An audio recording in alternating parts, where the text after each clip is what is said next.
Viewer discretion is advised. Okay. You are listening to Wine and Crime, the podcast where two friends chug wine, chat true crime, and unleash their worst Minnesota accents. We do. That is what we do. Oh my God. You know what? I'm actually drinking today. I was going to make a white Russian and then I didn't have time. Well, that's on you for I know. losing your phone at Hy-Vee. Hy-Vee. Hy-Vee. Tell them what you did. I lost my phone at Hy-Vee. But actually, I left it. Oh, that's so stupid. First of all, there were so many people over the age of 75 there. That's rough. It is a Thursday, midday. But my God, they're slow. Yeah. They're God slow bless and dangerous them. behind the wheel. Mm-hmm. That's from Dumb and Dumber. That's not my opinion. Half of it's my opinion. Okay. It took me so long to just run my circuit through the store. Run your cervix through the store. And then I'm buying Tito's, Yep. but I'm at self-checkout. Mm-hmm. So they have to come over and check my ID and punch in their little number. Mm-hmm. Nobody, no employees for miles are making eye contact with me. There's no self-checkout person. Nobody wants to work anymore. I'm doing 99.9% of your job for you. Mm-hmm. Where are you? Where are you? Is anyone alive out there? Keep checking them. Someone start checking them. Mm-hmm. So then I go outside, put all my bags in the trunk of my car, put my cart in the stall, get in my car, was going to text you and tell you I was going to be a couple minutes late. Yep. Because I was already running late. Yep. Couldn't find my phone. It wasn't in my purse. I went to the back. I dug through all the bags, thought I put my phone in my bag, one of the grocery bags. Nope. And it was just so hot outside. I almost went back inside, but then I checked the cart that I had shoved in the cart corral. It was just right there. Oh, thank God. Stupid. So I've done that. We've all done it. It just felt particularly egregious today because I have just been walking through sludge all day. I couldn't get anything done this morning. I wanted to take a nap, but then I was like, okay, I'm going to finish my breakfast and then I'll take a nap. That took me an hour. I'm going to finish this episode and then I'll take a nap. Oh, I accidentally watched another episode. Yeah. I'm going to finish this game of Best Fiends. I'm going to take a nap. Oh, I forgot I have to run to Hy-Vee. I have to get up. I can't take a nap. So I've been like half asleep all day. Yep. That was me. I lost a whole day yesterday. Diabetes is a bitch sometimes. I know. I'm sorry. Fucked. It's okay. I only threw up once. I just felt like shit. But we're here today. We're feeling good. I'm feeling good enough to actually enjoy the pairing. So we're going to do this. This is a very special fan pick brought to us by Ansley Trapani. Ansley Trapani. And it is her birthday, I believe. Birth month, I think. It's her birthday around this time. Happy birthday! Happy birthday, Ansley. And she has chosen the topic. This is a great topic, by the way. Yeah, with a specific case that you're going to shit yourself over. Hate it. The topic today is legal loopholes. Mm-hmm. So, yeah, this is going to be rough. This is going to be a rough one. Yeah. My case really pissed me the fuck off, and you're ready to piss me the fuck off with your case. I think you'll be pissed, but more just like absolutely dumbstruck. Okay, I'm ready. I'm going to strike you dumb. Well, let me lubricate myself before I get struck. So Ansley also recommended for our pairing, wanting us to enjoy a California champagne, which she says is in itself a loophole, as true champagne can only hail from Champagne, France. And I love this for us. So I had a bottle of Barefoot California Champagne Brut Cuvée in my fridge. Wow, that was lucky. I am feeling so lucky. This is the Barefoot Brut Cuvée California Champagne. It sparkles with hints of crisp apple, complemented by a clean finish. Enjoy alone or with a sharp cheese and buttery popcorn. So the Brut Cuvée is the driest of their sparkling offers, and I think that they make it Most of these are made with Chardonnay, but and it's not listed on here because it's not legally required to list the varietal, but I thought I saw somewhere that this one is Pinot Grigio. So I'm excited to try it out. And I am blending it in like kind of a fun mimosa, sort of a loophole for mimosas with this Gorgina elixir. Dang. That was gifted to me by our lovely friend Ryan Ross. Shout out to Ryan. So this is the Livener from Three Spirit. It's an NA like mixer or elixir. Ooh. They're made from botanicals that can give you like energy or, you know, you can get all these different ones. So this one, the Three Spirit Livener, their keywords are energize, juicy, and fiery. It's a functional spirit alternative. It has no alcohol whatsoever. This says primed and ready to go. Energized from guayusa, guava leaf, and green tea, and fired up from the palate-stimulating schisandra berries, ginseng, and apple cider vinegar. It's so fucking good. I'll put it with like sparkling water. But you could make this I'm going to mix it with the Brut Cuvée, but you could do this with just sparkling water, or you could get non-alcoholic sparkling wine and make this same exact thing with the Livener with no booze if you wanted to. I'm going to order some of this. It's really, really, really good. So good. The packaging is gorgeous. They sell it at a couple of stores in and around Minneapolis. I'm really psyched about the uptick in NA options, creative NA options, mocktails. Yeah. It's just it's so awesome. There was somebody posted to our Wine and Crime Reddit recently who's a bartender and was saying are y'all interested in some NA cocktail recipes? And they were talking about how the restaurant they work at, the NA cocktail list is as long as the regular cocktail list. And I so appreciate that because I often order NA because it takes me 100 years to drink a cocktail. Yep. So, but I'm doing also, it. When I was pregnant, I very, very much appreciated all the NA cocktails. Yes. And they were delicious. They're so good. Yeah. Sometimes I'll be like, I want that NA cocktail, but can you put vodka in it? And they're like, yes, we can. Yeah. All right. A loophole. I'm going to pop this open. I'm going to try. Oh, okay. I loosened her. Here we go. Hope we don't die. Oh! Whoa. Oh, it spilled in my crotch. Oh, it's cold. Oh, it's cold. Keep it away from your electronics. I did. It went directly into my lap. I didn't open it over anything that can short out. Okay. Wow. That was a nice pop. It really was. Hold on. Oh, this looks so pretty. Look at this.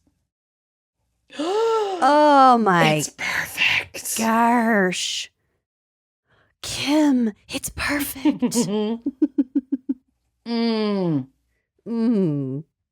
Oh, that's good. I'm so jealous. I'm putting this in my basket right now. Yeah, it's very herbaceous, but it has a nice sweet balance. So it's not herbaceous like Fernet, where it's bitter. It has that slight bitterness, but it is balanced with enough sweetness that it's really tasty. Like you could just do a shot of it, or I put it with Fever Tree sparkling water all the time. So fucking tasty. They sell this at somewhere in West Des Moines. Hell yeah. For those Des Moinesians out there, they have it at Fresh Time Market on University and Wall to Wall Wine and Spirits. Yep, but you can check them out at us.3spiritdrinks.com. So if you want to find where they have it or order it online, you can do that. Look at their branding. Oh, it's so beautiful. Oh my God. Well, cheers. I'm soaked. So let's take a quick word from our sponsors so I can run and grab a towel. Because your girl's wet. I'm drinking on an episode for the first time in months. You've been punished. And I'm immediately soaked to the bone. I might go make my White Russian while you grab a towel. You make your White Russian. I'm going to start dabbing at my crotch with this here paper towel that I've got on my desk. All right, we'll be right back. We'll be right back.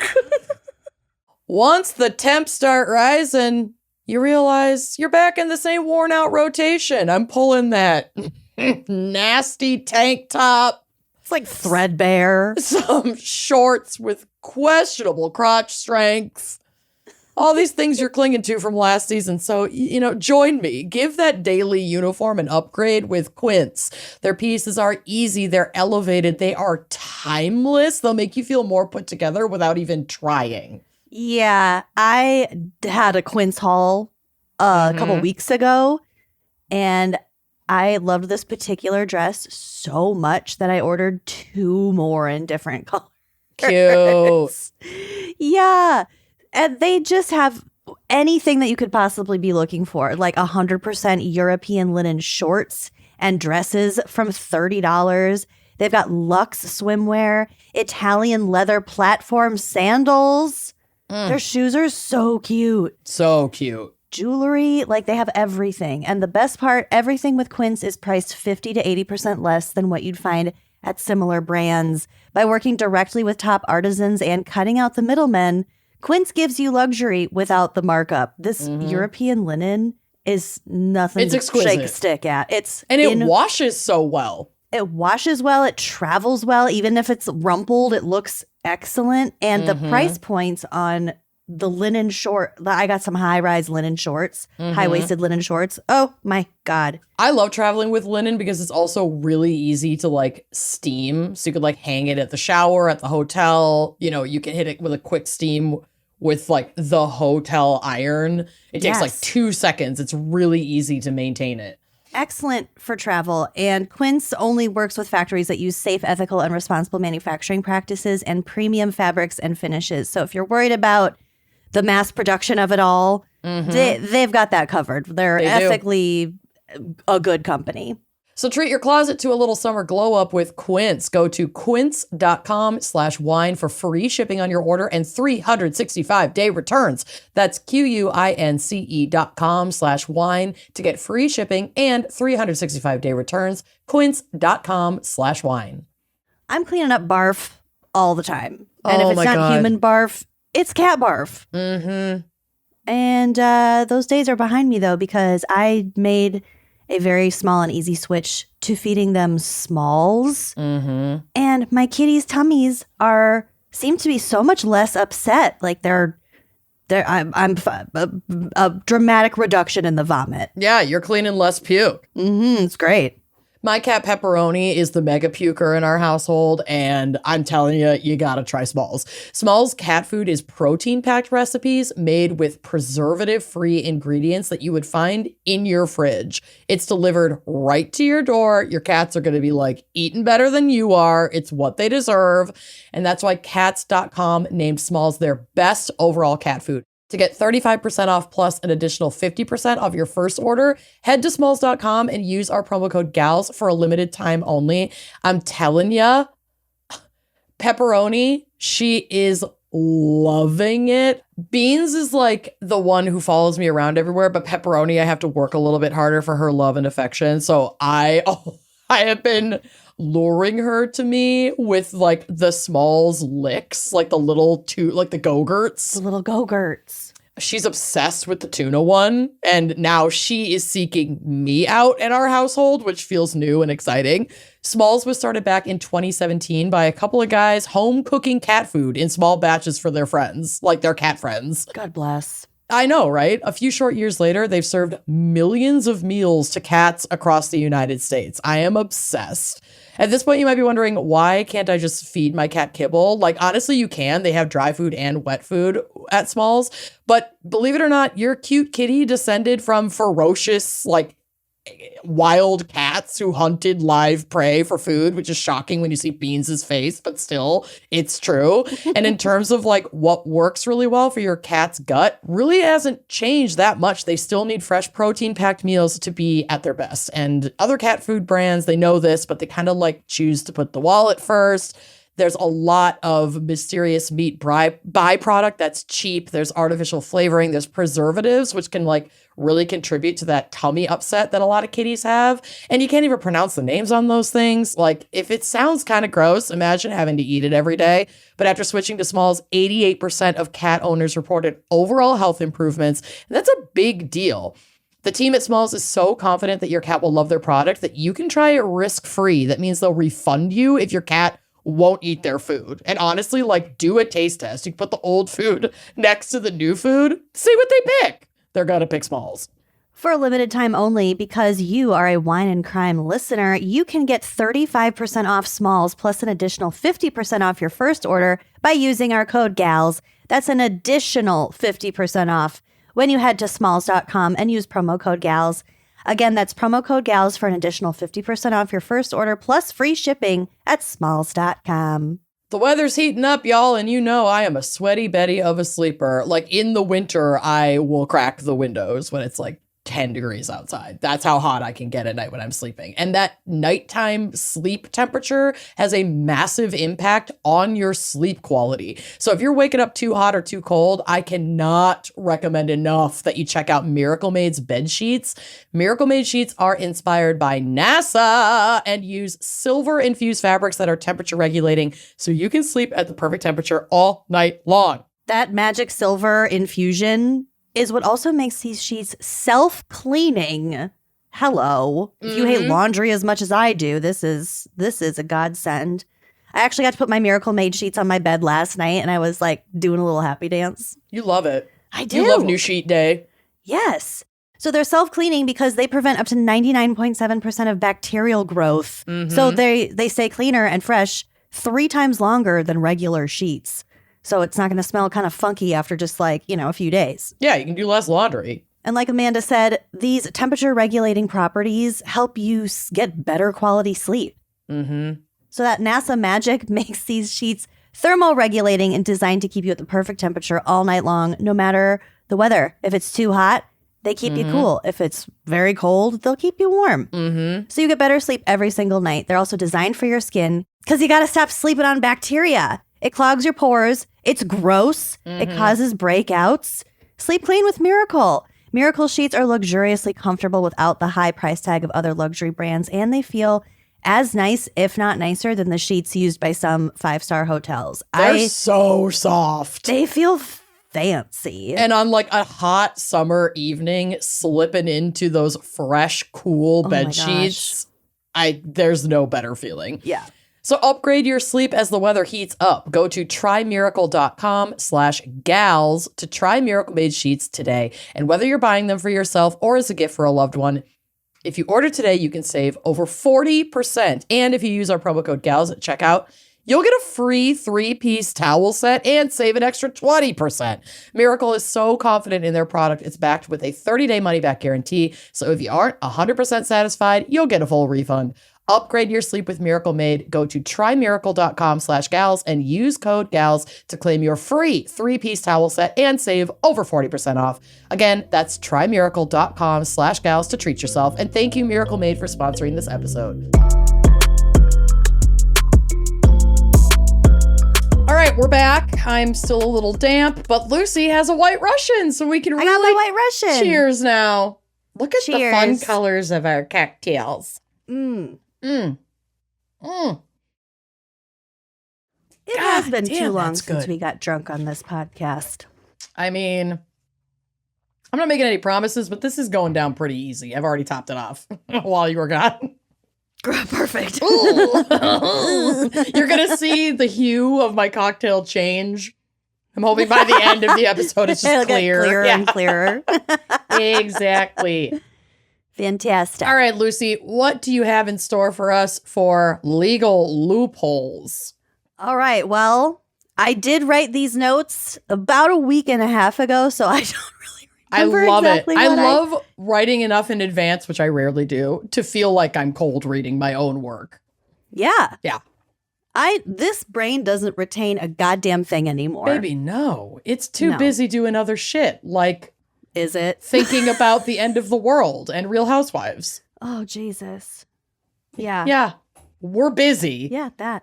But also Real Housewives wife swap. Don't even fucking get me started. I am so excited. I'm so excited. Yeah, Josh texted us at like the crack of dawn when the news broke. It was like 8:30, but yeah. Like I said, the crack of dawn. Who's awake at 8:30? What are you, nuts? Yeah. Yeah, I'd love to sleep that late again. Oh, your life makes me sad. Just kidding. I'm really happy for you. I know you're really happy.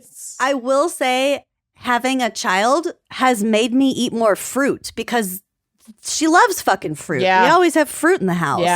Yeah. I eat a lot of fruit now. Yeah, it's funny how much better you can eat when you like care about what you're putting into someone else's body because we never care enough about our own. I'll just shovel garbage into my body. Literal but she has garbage. like a rainbow plate, Yeah, you know? Yeah. You're a good mom. You're such a good mom. Thanks. She had chorizo bucatelli last night. Hell yeah, she did. That sounds fucking awesome. It was really good. It was very messy. Oh. She went straight in the bath. I had a burger patty and some vegetables in bed. I literally only got out of bed like good job. Twice yesterday. Yeah, you had a rough day. It's fine. All right, I'm fine. Let's get back to business. Dive in. Legal loopholes can be broadly understood as ambiguities or inadequacies in a legal system that allow the purpose of a law or rule to be totally avoided or circumvented. Mm-hmm. It's not the same as what they call a lacuna breach in legal terms. That refers to a gap in the law where there is no applicable law or a deficiency of the law's coverage of a specific situation. So basically there is no law, whereas a loophole, there is a law, but there's a way around it. It can be exploited due to a technical flaw.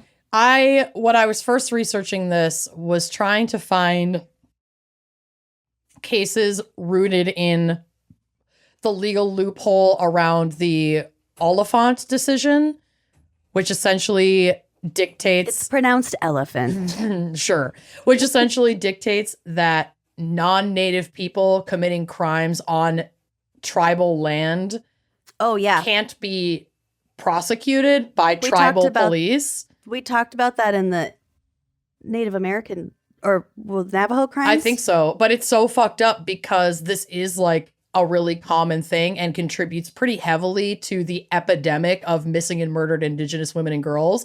But there are very few like well-reported cases of people coming onto tribal land to commit crimes and then escaping prosecution. So I was like, I'm so fascinated. Well, fascinated is probably a bad word. Troubled and pissed off, but also fascinated by the law around how that works. And I started going down this rabbit hole, but I was like, oh shit, I'm not even able to like talk about a specific case. So I pivoted into another direction, but just like wanted to mention it because it's fucking mind blowing. I know we've talked about it before, but it's so fucked up. It's very alarming. It's sick. Yeah. And actually that was mentioned in some of my research as a fucking loophole. Also that one very small area in like the Rockies or somewhere where they don't have enough permanent residents to form a jury, so you could commit a felony and they could never bring a case. Anyway, okay, so this is from Wikipedia. Originally, the word loophole meant an arrow slit. So those are those narrow vertical windows in like castles. Oh.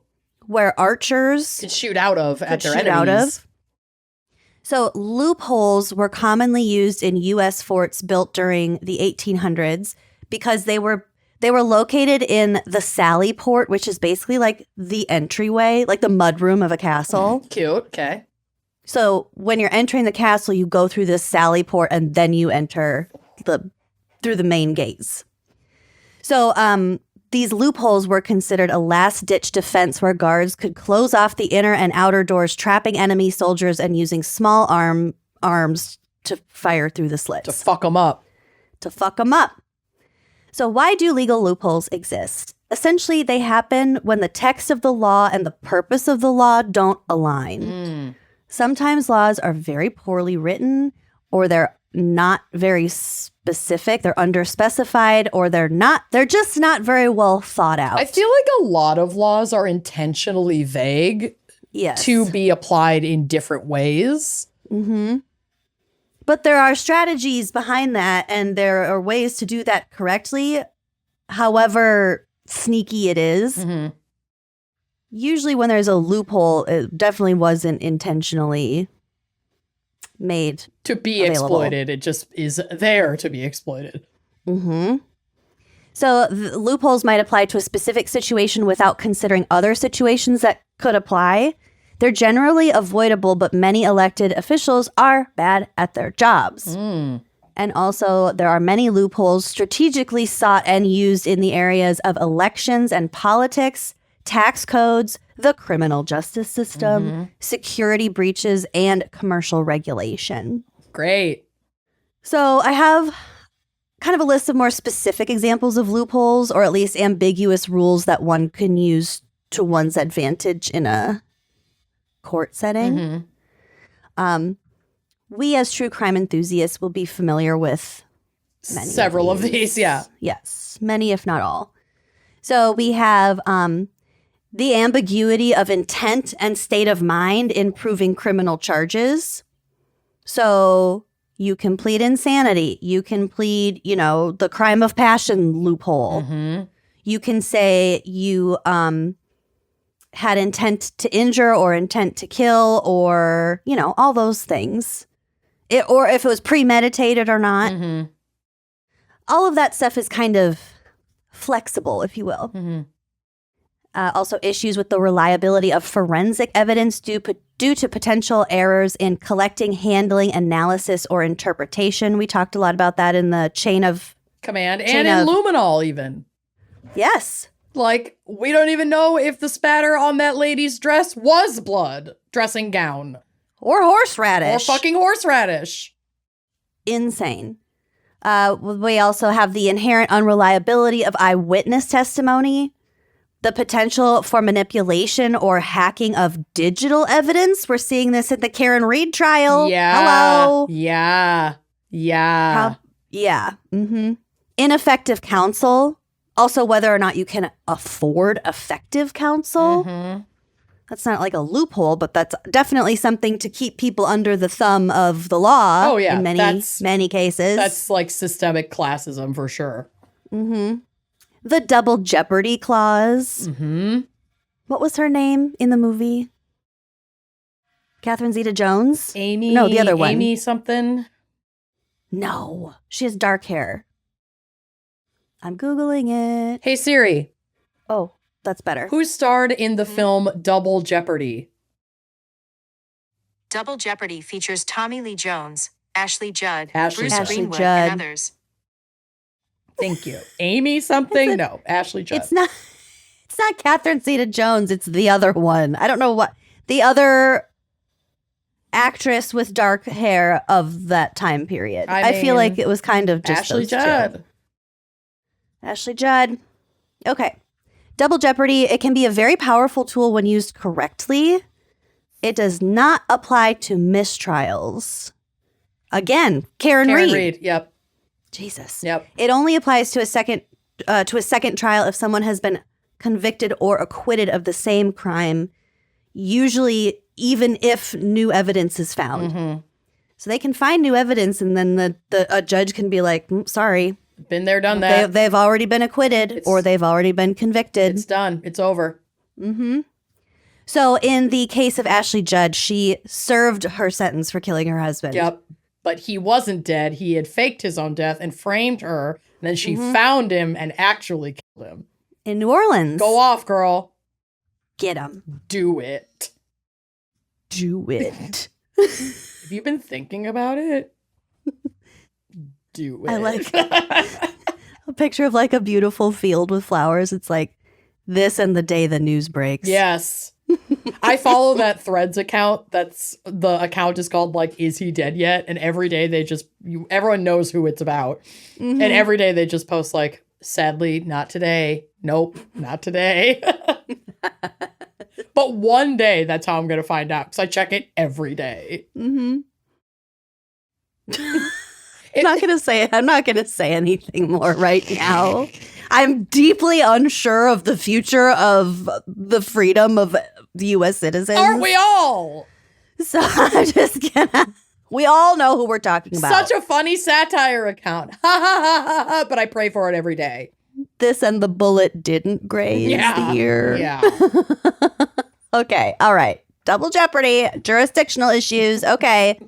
Exploiting procedural errors and violations of constitutional rights during arrest or trial, such as lack of probable cause, conducting an illegal search, or failure to read Miranda rights under specific circumstances. Mm-hmm. So I do want to say a word about Miranda rights because I think it's misunderstood commonly. Miranda warnings are only required when an individual is in custody and being interrogated. If a person is arrested without questioning, or if the individual freely offers information without being pressured by law enforcement, the absence of a Miranda warning will not affect the case. Got it. Basically, shut the fuck up. Yeah, never talk to cops, period. Shut up. Don't volunteer information. That includes your dad or your uncle or whoever. Do not talk to cops. Mm-hmm. Well, I mean. No. You can talk to your dad. You can say hi. Don't give him any important information. No. Can't trust those fuckers. Don't give him your friends' last names. Hell no. He probably already knows. Okay, the internet is rife with examples of leapholes. Loopholes. Dual loopholes. That's short for legal loopholes. Lipholes? Ugh. Dual loopholes. Dual lipholes. So fucking stupid. Okay. I have most of these examples are from a Reddit thread that was asking lawyers like the craziest loopholes they've seen in action. I love these. I love these kinds of Reddit threads. They're so fascinating. Yeah, and some people say the craziest shit without like seemingly any like, you know, typed emotion. No, they're like just another day at the office. Like the way you read it, they just sound beyond unfazed. Yeah.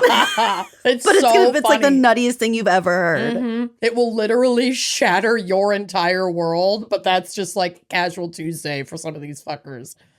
It's like being an ER nurse or something. Well, yeah, today I pulled, you know, XYZ out of somebody's colon. Just another Thursday. My uncle was an ER doc for many rotations and has some crazy stories. And his wife, who is my aunt by blood, was a nurse practitioner for many years. So they've both seen some like insane shit. I love to get a couple drinks in them and then just be like, tell me your grossest hospital story. Yes. Without names though, because like HIPAA or whatever, but like give me every other detail. I saw a TikTok today. This person was like, I think he was some kind of nurse, like an ER nurse or an OR sort of nurse. Surgical, something. And he was like, "Okay, I'm going to tell you the like meanest kind of things that he's heard other nurses say to patients." And one of them, he was like a convict. Oh no! He had like gone there from like a prison for some kind of treatment, and he called the nurse like a stupid bitch or something. And she goes, "At least I get to go home tonight." And then someone else had to get like all their toes amputated or something. And the surgeon goes, well, all the little piggies did go to the market or something like that. Okay. When my dad had my dad had multiple toes amputated, but I think the first one he had amputated, one of his friends from work sent him a card that was by the guy who does like the Far Side drawings, like those weird cartoons. Uh-huh. Like kind of dark humor. Yes. And it was like a foot with a toe missing and a tag on like the stub of the toe that just said went to market. He kept that card for you. He fucking loved it. He thought it was so funny. Of course he did. He loved it. Was he buried with it? No, I don't know where it is now. My mom might still have it, but went to market. I hope she does. That's funny. So funny. It's just from like a coworker. Like not even a family member. It's like that's how open and comical my dad was about all of his ailments. Yeah. Said like his buddy from work could send him like a roast joke card about having his toe amputated. And he loved And it. he fucking he kept it in like he had his like treasures in his sock drawer. His treasures. He had like a handful of treasures that was in this like section of his sock drawer, and I remember seeing that card in there. It was among his literal treasures, like most sacred keepsakes. Like his wedding ring, baby pictures of his daughters. Yes. That fucking card. Yes. He'd put like his wallet, his change. There were some like cute little trinkets from his childhood, some pictures, and a couple of cards. And that was one of them. I don't even think like any cards from me or Ashley or like any of our stuff were in there. Well, they probably weren't that funny. Probably weren't. That's fair. Oh my God, your dad was so fucking funny. He was the But yeah, best. the Reddit threads that are like community input, which I mean, I guess is the point of Reddit, but sometimes you hit gold. Blanche, don't cause a ruckus with your outside time. You've got shit on your face. Come here. Let me get that fuzz off your face. No, it's fine. My rabbit's being a menace right now. I'm letting him roam, and he's just like basically building himself a fort out of a box in the corner of my office. Good for you. Oh, I found a bird nest in a watering can at Home Depot yesterday. I forgot to tell you. Weird. Out in the garden center? Yeah. What a find. I would have bought that watering can. Wait, was it Corey empty? asked me, but the mom wasn't around, but it had eggs in it. What? The robin's eggs. They were blue. They were beautiful. Tell the staff? I did. Okay, good. I did. And I walked up to the lady at the register, you know, the garden center register, its own little booth. Yup. And I was like, it's kind of 50-50. Either she's going to be like, okay, or Stoked. it's going to be a big deal. Yeah. She was fucking stoked. Yes! You got a good one. She went like this with her hands. She home alone. Oh my gosh. I was like, there's eggs in it. And she goes, oh my God. You have to put it back so the mom can find it. Listen, you told the right one. She's going to be fucking all over that. She asked me very specifically where it was. Where'd you put it? What color was it? Yeah. It's like, she will be checking on that nest. Oh. I feel safe. Yeah. Anyway, that was my excitement for yesterday. And we bought a fridge. Oh, yeah. Congrats. Finally. And it was a floor model. It has a fucking screen on it. It's one of those smart fridges. Yuck. I know. I think they're foul, but it was the same price as like a normal small fridge. Get it. Anyway, so I'm going to have a weird fucking fridge next time you come over. I'm going to play Mahjong on your fridge. You probably can. Okay. So I'll get to the Reddit thread. These are some other examples first. So this first one is from a 2018 CNN article that I believe I covered in a GAC episode a long time ago, but I'm going to say it again because a loophole and millions of dollars. Oh. A group of Maine dairy delivery drivers will receive $5 million in a proposed settlement for unpaid overtime, according to court records filed on Thursday. A judge ruled in the driver's favor last March, which was all thanks to the lack of an Oxford comma in a Maine labor law. You did talk about this. Because I was like, justice for the Oxford comma. We're an Oxford comma family for sure. Yes. It's usually not used in journalism, I think, because it is, in the end, cheaper to not have it's for unnecessary printing. punctuation. Yeah. So the Oxford comma, if you don't know, is the comma used after the second to last item in a list of 3 or more things.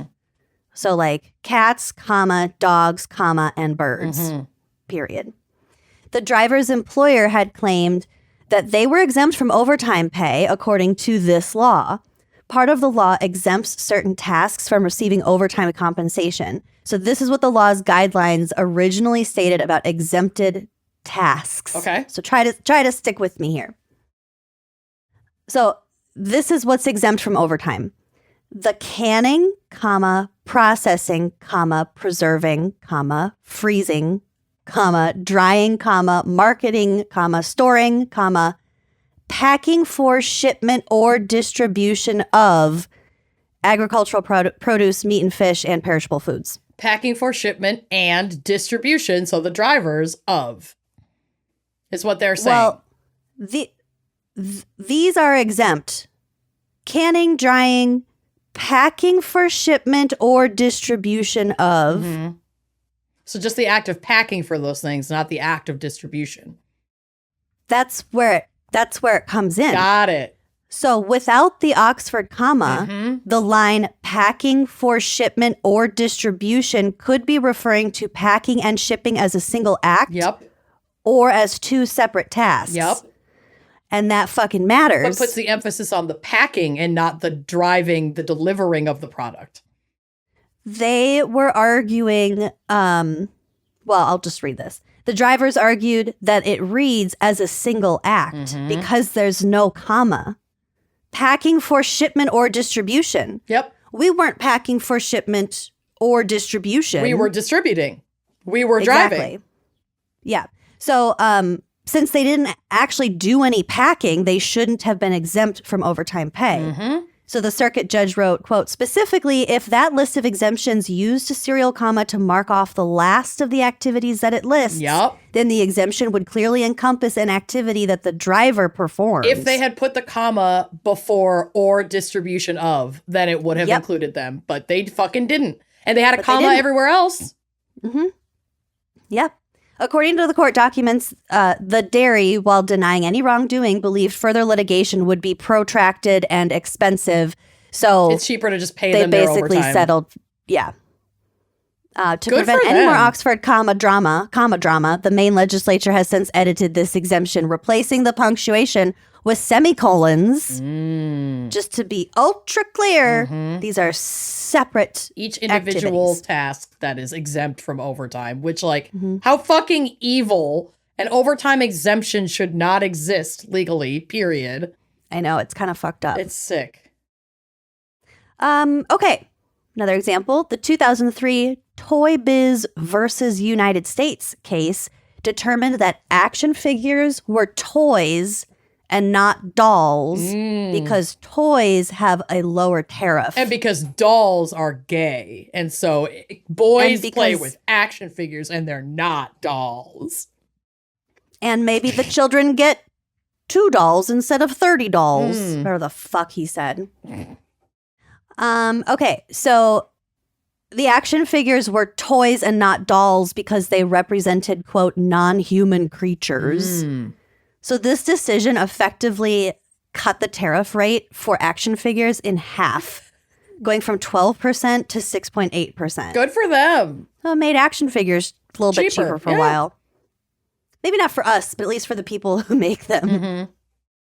In Wisconsin, you can drink when you're under the age of 18 and with your parent, but you can't drink from 18 to 21 because you're technically not under your parents' guardianship and you're not 21. Oh, yeah.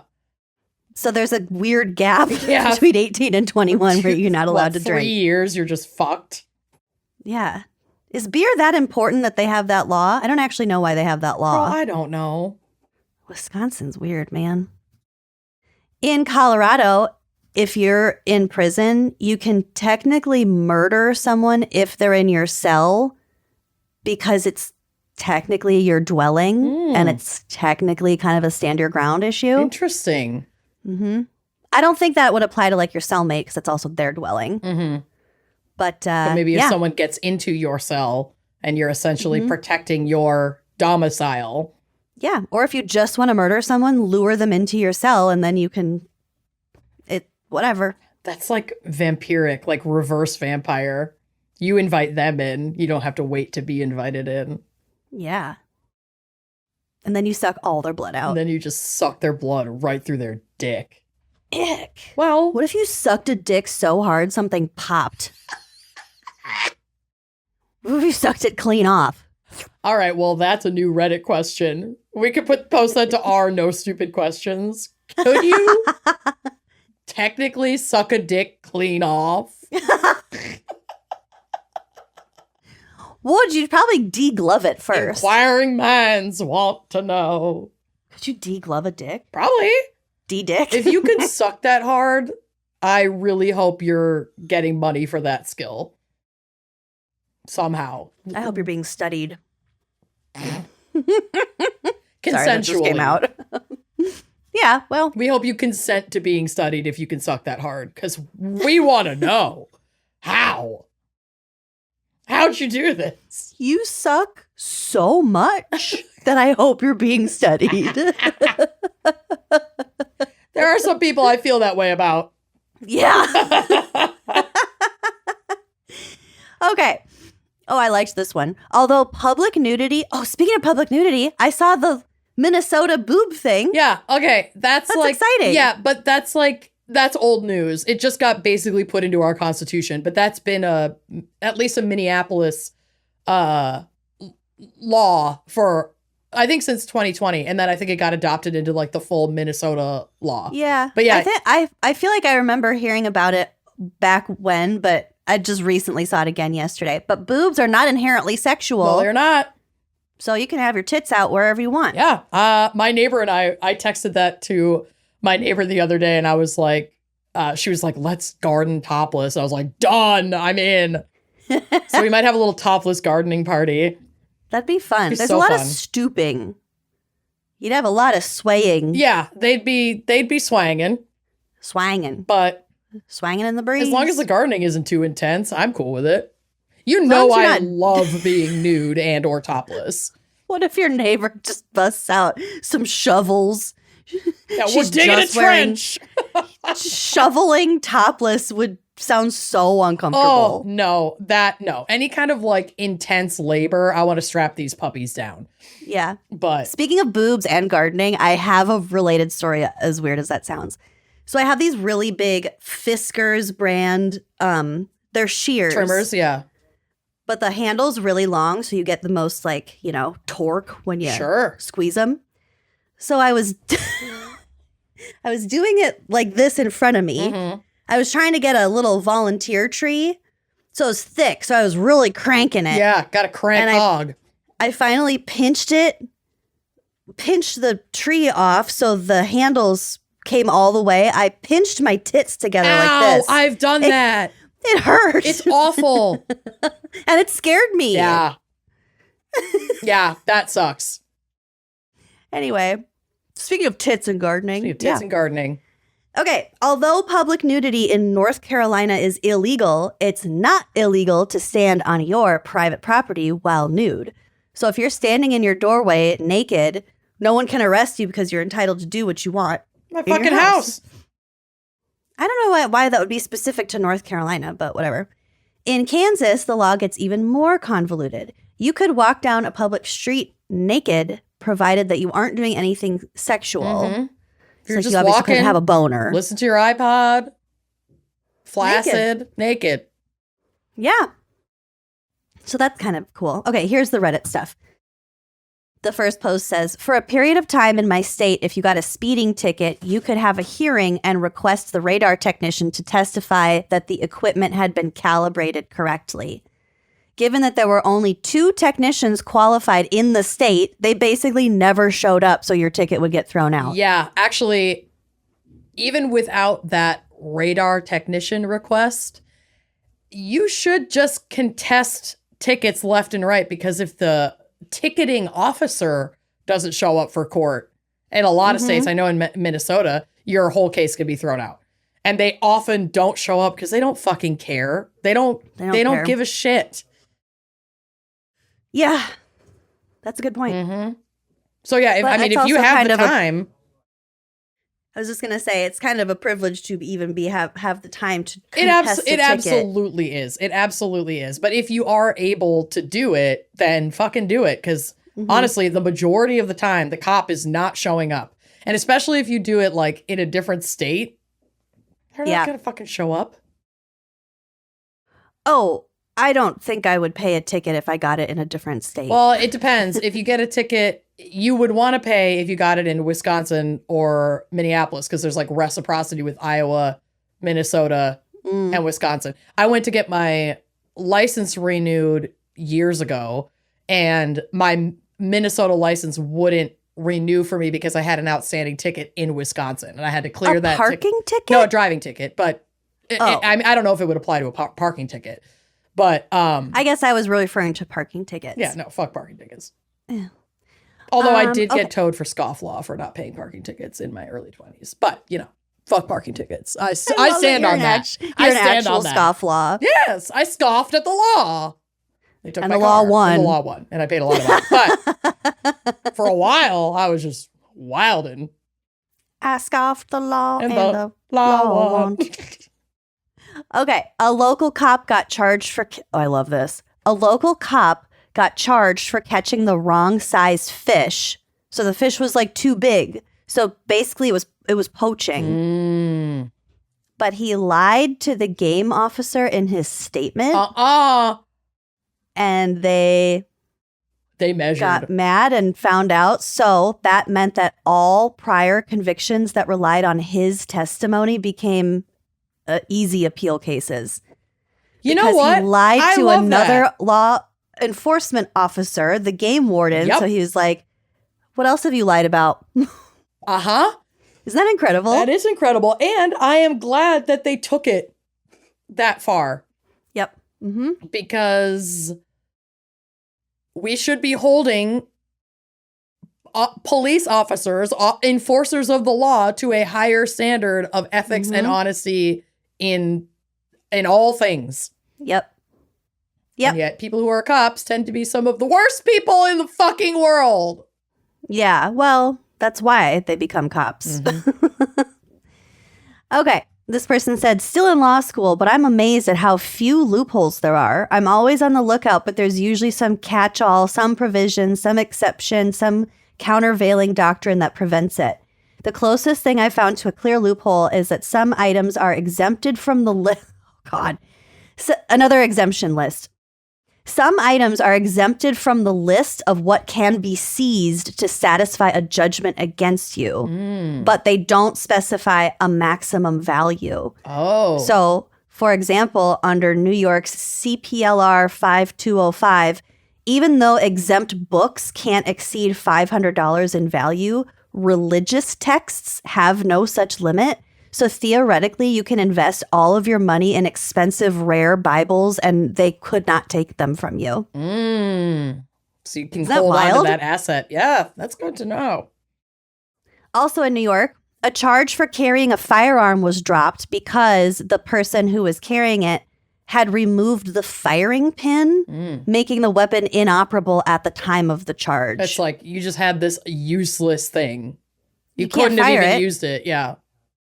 It might have been loaded and it might have been a weapon, but the didn't firing work. pin was in it. So Interesting. chill out. I wonder why they removed it, or if they even knew that it was fucked up. I read the whole article here. I think that it was an attorney and she was entering a federal building. I think that's what it was. Something like that. Weird. Here's another gun one. Heard of at least one case where the defendant was charged with carrying a loaded firearm without a license, but the count had to be dismissed because it turns out the dumbass had loaded it with the wrong caliber bullet. So it wouldn't have worked. It wouldn't have worked anyway. So the police lab tried repeatedly to get the gun to fire in the range using the defendant's bullets, but even they couldn't make it work. So technically, the firearm did not count as loaded under the statute. It's like, we know your intention was to cause harm, but like you were too stupid to be able to harm anyone, so we can't Congrats. charge you. We were so dumb. Too stupid to charge. Oh, that's funny. Yeah. So it says the case wasn't quite dismissed because there was a lesser charge that still applied to an unloaded firearm, but it was a much less severe charge. Yeah. So obviously there are treacherous waters a person has to navigate through to really have the law, like really and truly have the law on their side. Of course, if you find yourself in a sticky situation, don't rely on your own understanding of the law to plead your case. No. Never fucking represent yourself at any stage of the game. Oh my God. Don't talk to cops without a lawyer. Don't do fucking anything without a lawyer. Have you been watching The Valley season 2?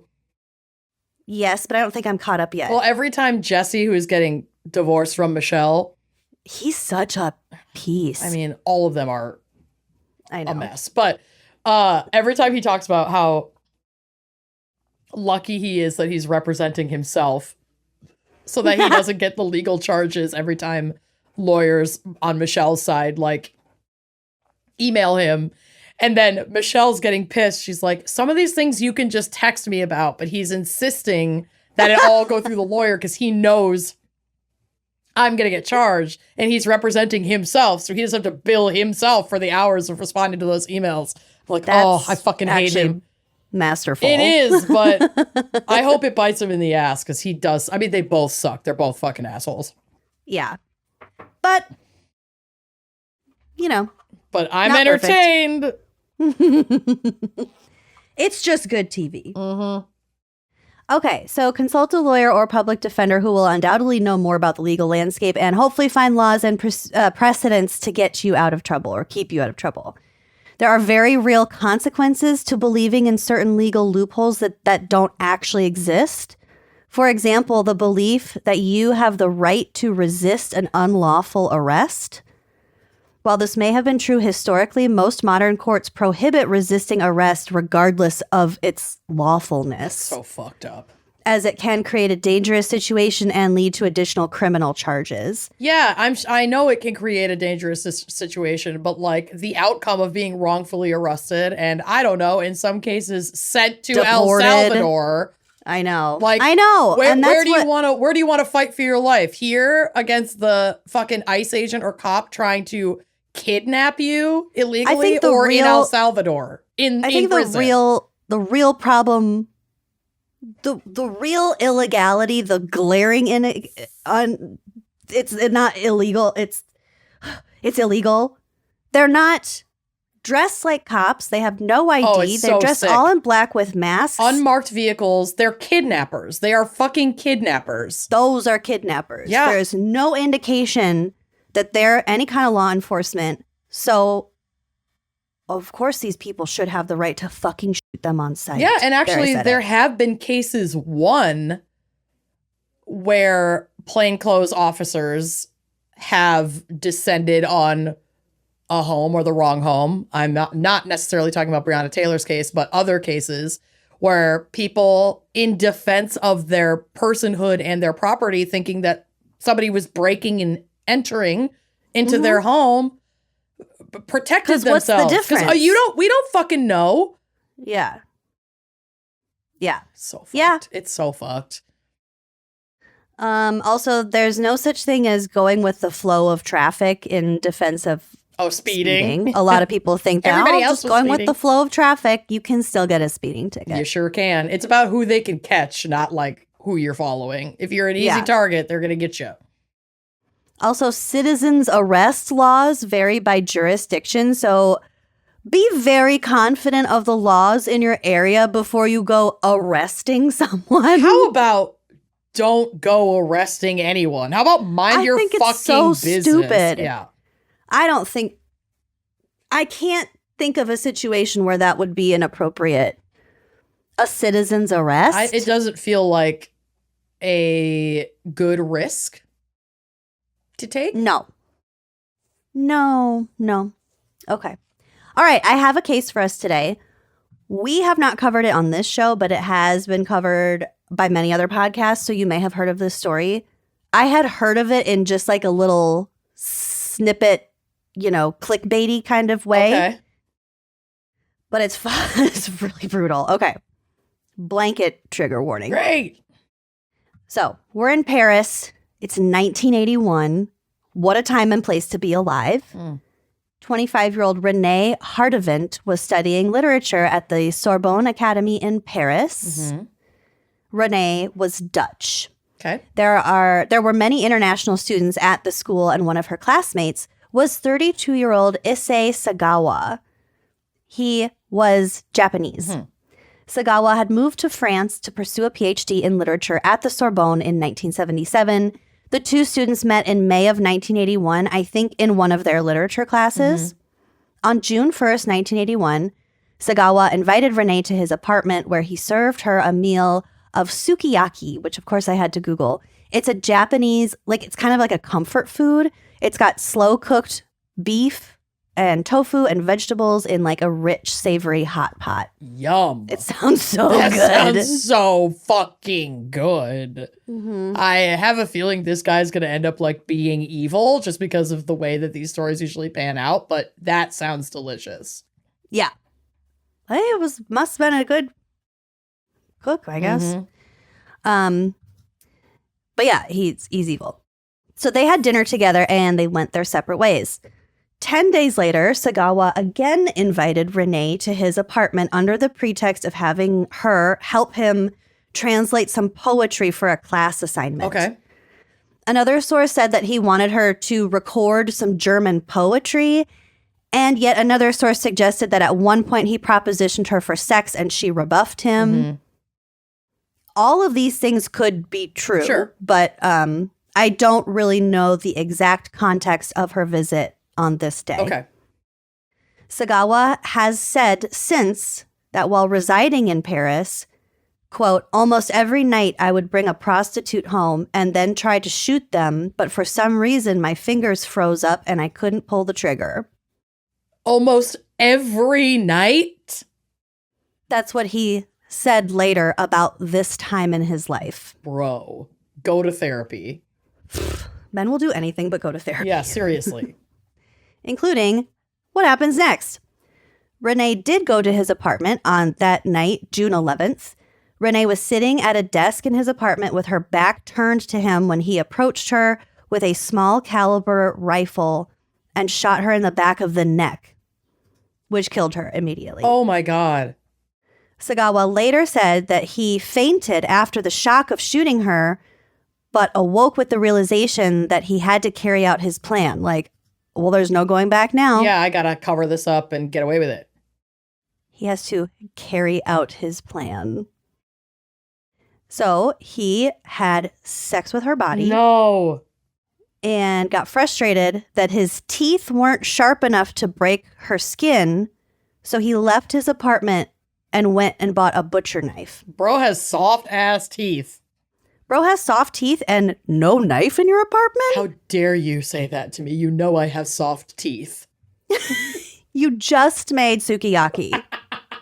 Yeah, how are you ripping through that? Well, it's slow cooked meat. How are you cutting the meat to put it in? You got vegetables, you got meat, you got tofu. Oh, yeah, so you don't have a knife? Didn't make that with a knife? Yeah, what the fuck? All this to say, dude sounds like a bitch. A real bitch. Oh, he's a bitch. Fuck this guy. Okay, so he fainted. He left to go get a knife. Over the next several days following the murder, Sagawa mutilated, cannibalized, and performed necrophilia on Renee's corpse. So he had her in his apartment for days. I think 3 days. Oh, God. He consumed parts of her body, including most of her breasts, face, buttocks, feet, thighs, and neck. No. Some parts raw and some that he cooked with seasoning in a frying pan. One source said, oh my God. I forgot I put this in here. Okay, here we go. Just gonna do it. Here we go. One source said he swallowed her clitoris whole because she was on her period and he didn't like the taste of it, so he didn't want to chew it, so he just swallowed it.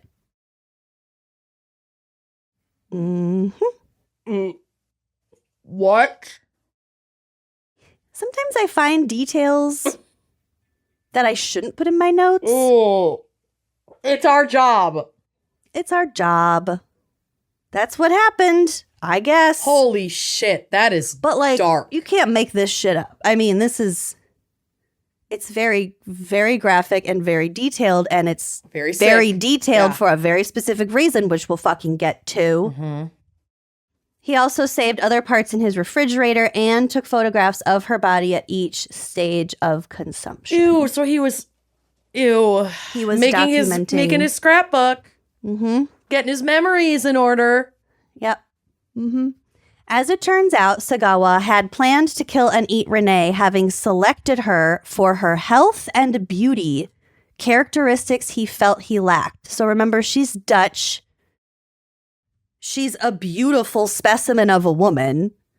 It's almost like he had this thought in his head that the act of consumption would imbibe him with some of the traits that he felt like he didn't have. That is exactly what it was. He wanted to like absorb her energy. Oh my God. That just gave me a fucking chill. Oh, yuck.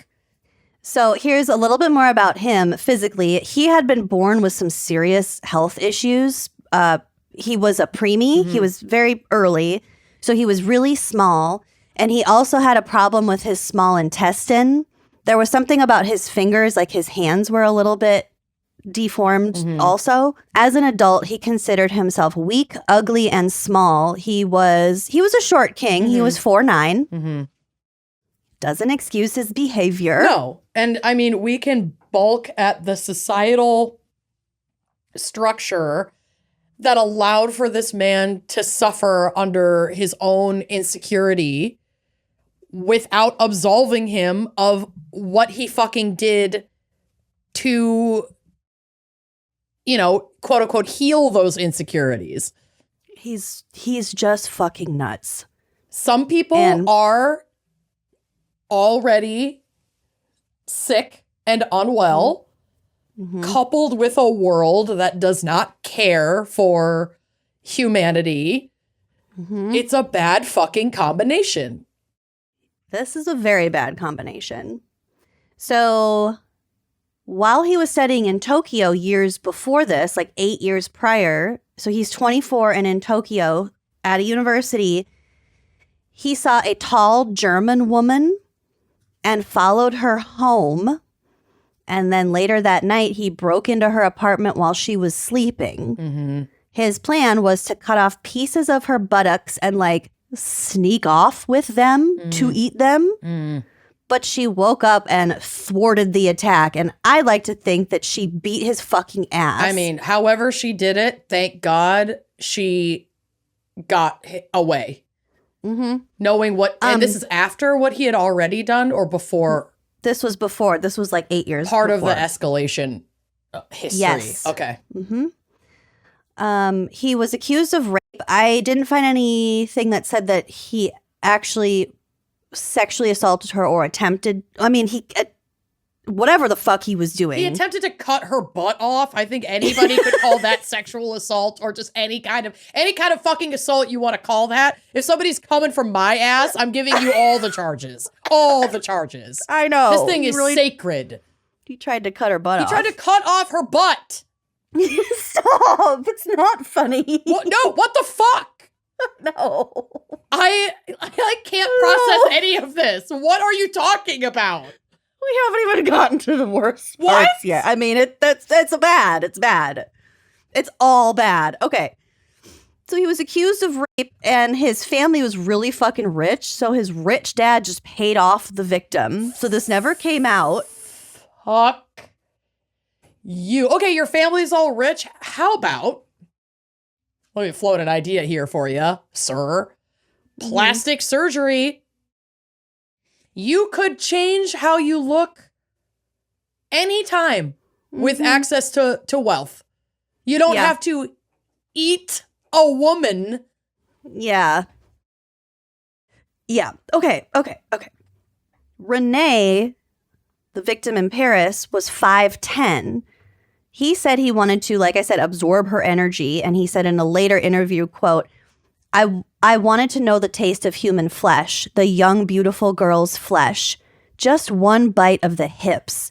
When you fall in love, you really want to kiss her. It's just the same. I just wanted to taste her. I'm a cannibal. It's an obsession. End quote. Got it. Okay. 2 days later, when her body began decomposing. Okay, so she was only in his apartment for 2 days only. When her body began decomposing, he put her remains in 2 separate suitcases and then tried to dump them in the lake at the Bois du Boulogne Park. When he flagged down a taxi to take to the park, the driver was helping him put the suitcases in the trunk, and the driver joked, "What do you have in here, a dead body?" What? Yeah. And apparently Sagawa just burst out laughing because he's crazy? Deranged. This is beyond. Yeah. This is one of like I really truly believe in people's humanity, even people who are severely unwell. But every once in a while, this is pushing a limit. Every once in a while, you come across somebody that it's like, I don't think there's any hope for any kind of rehabilitation. No like every once in a while, some people, you know, even some people who become president, I don't think there are avenues of redemption for some of the fucking evil that people cause. And this is one of those moments where I'm like, okay, yeah, you should never be in society, ever. Bye. That's really, really funny you put it that way. Here we go. So he goes to the park, he dumps the suitcases like near the water and then gets spooked and runs away. And these two joggers like totally see what happened. They go look in the suitcases. They find Renee. They call the cops. That's how he gets caught. So he was caught by French police and arrested and was held in prison in Paris for 2 years before his trial. In the meantime, his wealthy father retained an expensive French attorney for Sagawa who absolutely pulled some strings. So it's worth noting that the Sagawa family was not only rich, but also had some major connections with the Japanese government. They ran I can't remember what kind of company it was, but they manufactured something. They had government contracts, so they knew people in I don't know specifically. They just had a lot They knew people. They had money and they fucking knew people. Yep. Finally, Sagawa saw his day in court where Judge Jean-Louis Brugière found him insane and unfit to stand trial and ordered that he be held indefinitely in a mental institution in France. Yep. During that time, Japanese author Inohiko Yomota paid Sagawa a visit to interview him. Just for I think it was in a magazine. Well, yeah, this was probably a very famous case. It was about to be. Yeah, so I don't think the general public really knew about it before this article was published in Japan under the title In the Fog. So he became very popular and basically a celebrity. What? He was revered for this? He was so well known. I think, at least in Japan, definitely in Japan, I think probably all over the world people caught on because his crime was so fucking outrageous. It's horrifying. And he was totally open with the journalist. He told them everything, all these details. So, yeah, it's really sensational. So he became very, very popular. And I mean, I suppose if he was never facing trial, he was just going to be put in a secure mental health facility. Then there's no reason why anyone would have why not spill it all? You're not going to trial. Your fate is sealed from where you sit. But I have a feeling because of legal loopholes, he's going to weasel out of this somehow. Okay, so he's very famous. Perhaps because of this attention, also perhaps combined with intense pressure from the Japanese government, because again, his family has a connection. French authorities decided that they just didn't really want to deal with him anymore. And after only 4 years, some sources say more, some say less, but it was just a handful of years in a French facility, he was deported back to Japan, where he was immediately committed to Matsuzawa Hospital in Tokyo. Okay, so he was transferred back to his home country to be under their dime and their supervision. You deal with it. He's your fucking guy. We don't want him here anymore. This is really fucked up. He killed a student at one of our universities. Yep. Get the fuck out of here. Yep. And this is where it gets really fucked up. Because, yeah, he's rich and famous in Japan, and now he's back where his family is super connected directly to the government that is probably, overseeing the terms of his imprisonment. Here's how everything went down. Japanese psychologists examined Sagawa and unanimously found him sane. Additionally, they found sexual perversion to be the sole motivation for the murder. They were like, oh, he was just horny. Which, like, okay, but it wasn't about being homicidal. It wasn't about wanting to eat someone. If your horniness leads to the death, defiling, and consumption of a human person, then your horniness is deadly and you should be kept safe from society. That wasn't what they found. Because the charges... Okay, so they... You find him sane. This is going to clear this up. I forgot about this detail. Because the charges against him in France had been dropped after he was deported, those French court documents were sealed and were not released to Japanese authorities. So they didn't even know what his crime was. So when he got back and talked to the psychologist, he very well might have just said, like, I brought this girl home. We were having sex. Things got out of control. This is what happened. They might not have known about the cannibalism, about keeping her in the apartment, about shooting her in the back of the neck. But I feel like they must have, because he'd given that interview to the Japanese journalist that made him famous with all the details of all the crimes he committed. I don't think it mattered because they didn't have the documents. Oh my God. So that's just a story those psychologists were like, he's sane. He's suffered enough. Yikes. So because of that and because of how Japanese law works, he couldn't be legally detained in Japan. So on August 12th, 1986, he checked himself out of the psych ward and just... went on his way. Walked off. Oh my God. What did he do? And he couldn't be put on trial again in Japan for the crime committed in France because Japanese justice generally does not rejudge cases already judged abroad. Yeah.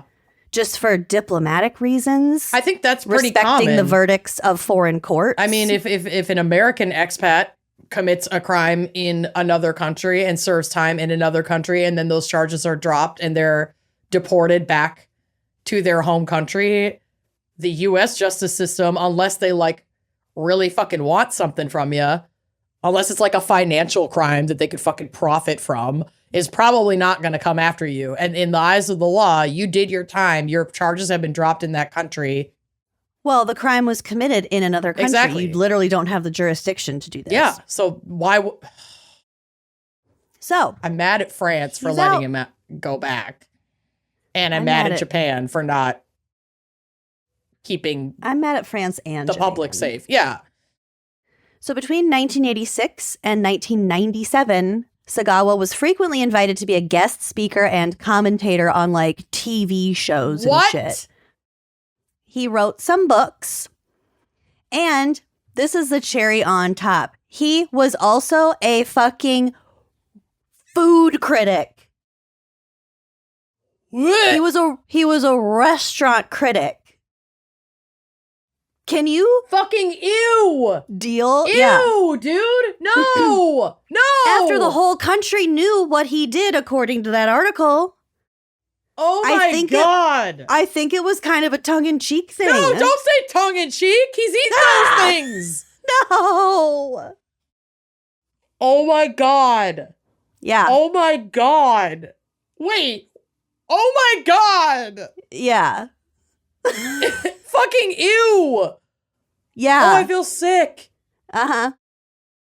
So, eventually it became difficult for him to find publishers because distasteful much. Yeah.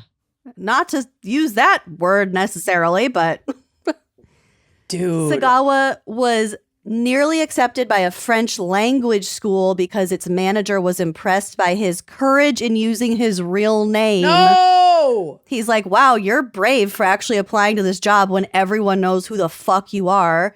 But then all the employees at this school protested, so they didn't hire him. I am not working with that creepy clit eater. Absolutely the fuck not. The butt eater? Butt thief? Ugh.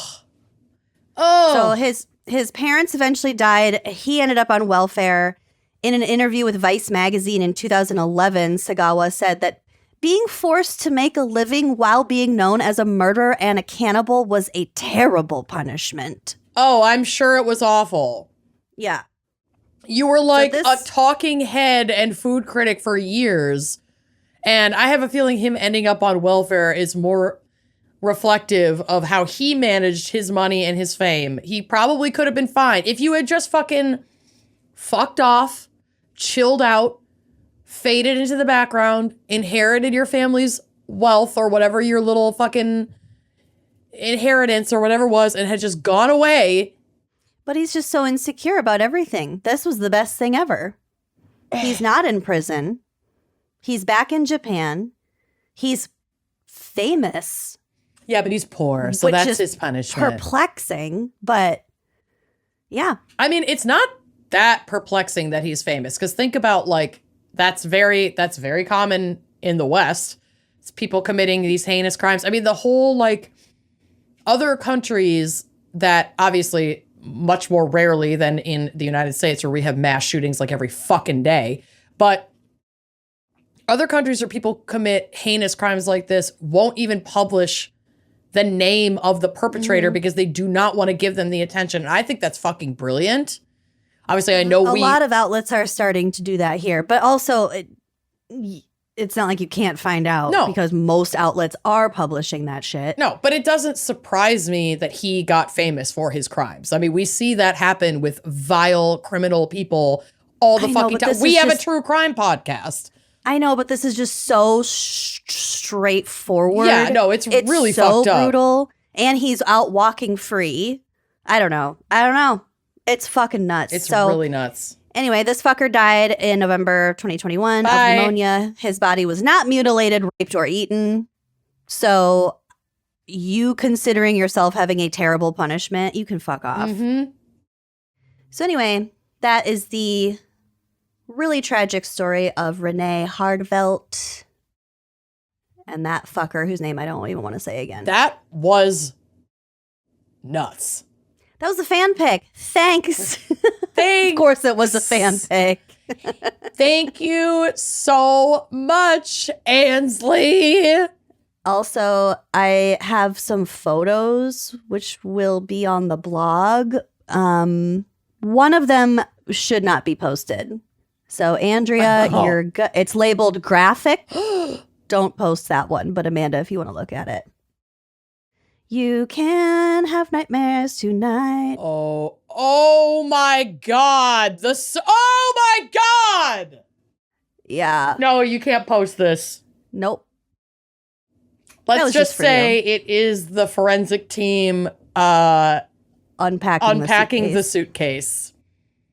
And I am looking at this poor woman's head on a table. Yeah, it's not wonderful. Oh, this is so awful. Okay, I need to close this. I can't look at this. And I have a very strong freak out meter. Mm-hmm. This is a lot. Sorry. It's okay. I probably should have warned you. You did. I just rushed to the drive. I could have waited. Okay. Oh my God. Fuck this guy. Ooh, he's so creepy. He's so gross. Yuck. Look at his, his comb over. I just hate him. He looks like a small Pee Wee Herman. Don't you dare do that to Paul Rubens. Don't you dare. No. Don't you dare. His teeth do look soft. Freak. I'll give him that. All right. Well, let's take a break to hear a word from our sponsors. Sorry. I hate everything about this. Okay. Yeah, a little more alcohol. Drink up, baby. Take your medicine. So sometimes you run into someone and they're like, hey, how you doing? And you're like, I'm good. How are you? Just automatically. Yeah, without even thinking. And then sometimes you're like, but I'm barely hanging on. Mm-hmm. I'm like, real I'm definitely stressed. Better. Things are not great. And breathe with me. And that's not a great way to start a casual conversation with someone you might barely know. So if you're feeling like you need to be a little bit more grounded, a little bit more mindful, a little bit more chillax, yeah, then you might want to consider using what we use, and that is Headspace. Headspace is the app that helps us and 100 million people with their mental health and well-being with guided meditations, mindfulness practices, breathing and calming exercises, and so much more.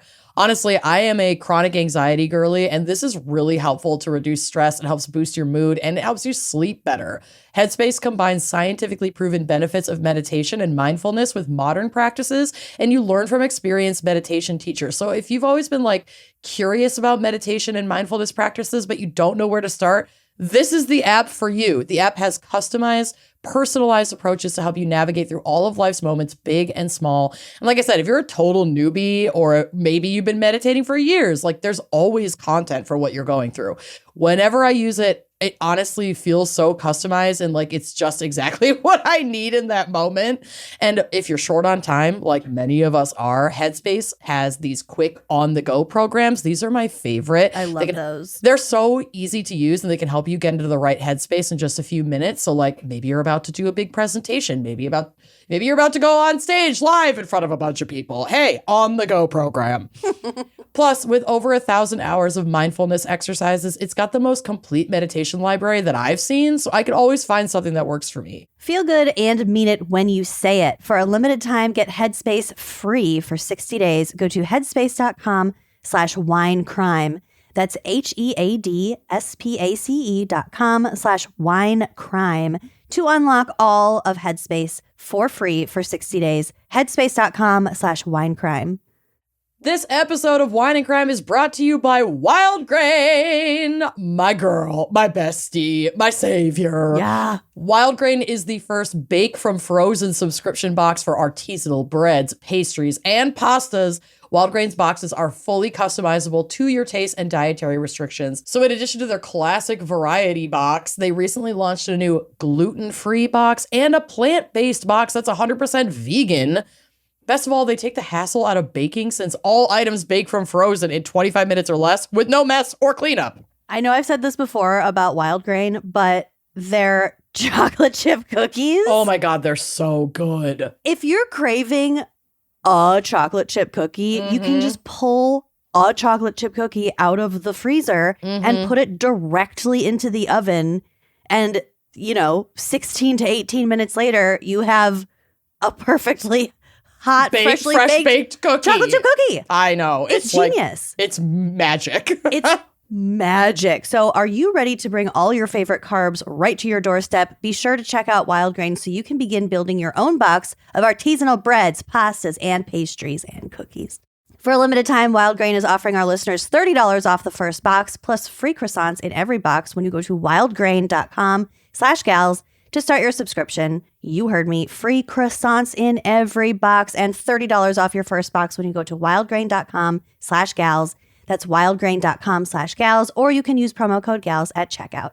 Maybe you found a loan that was really irresistible when you were in college. Maybe you get nervous before you go look at cars, or if you are looking for a new apartment and you're like, oh my gosh, I have no credit history. How are these people going to know that I'll pay my bills and my rent?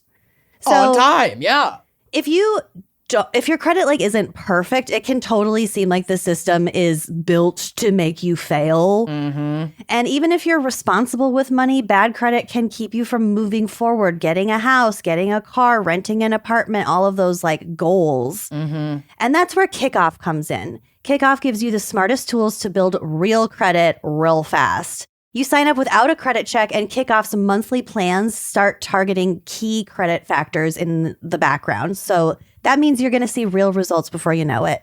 I really wish that I had known about Kickoff when I was getting my first apartment by myself, getting my first car by myself, even getting my house. It's just such a useful tool to help build that positive credit history and look real nice to those lenders who kind of have a lot of power over where you go in the next part of your life. Yep. Kickoff is a credit line that's just for credit building. So users with credit under 600 grew an average of 84 points in their first year with transparent, affordable plans starting at just $5 a month, no hidden fees, and zero interest. Kickoff helps you score big when it comes to credit. It's simple. You make on-time payments and credit bureaus see good behavior and you can see your credit grow very fast. Start building credit immediately for only $1 your first month. Auto pay is really helpful. It helps you build credit while you sleep and you never worry about missing a payment. You can set it up in minutes from your phone. Again, no credit check. You can cancel it anytime.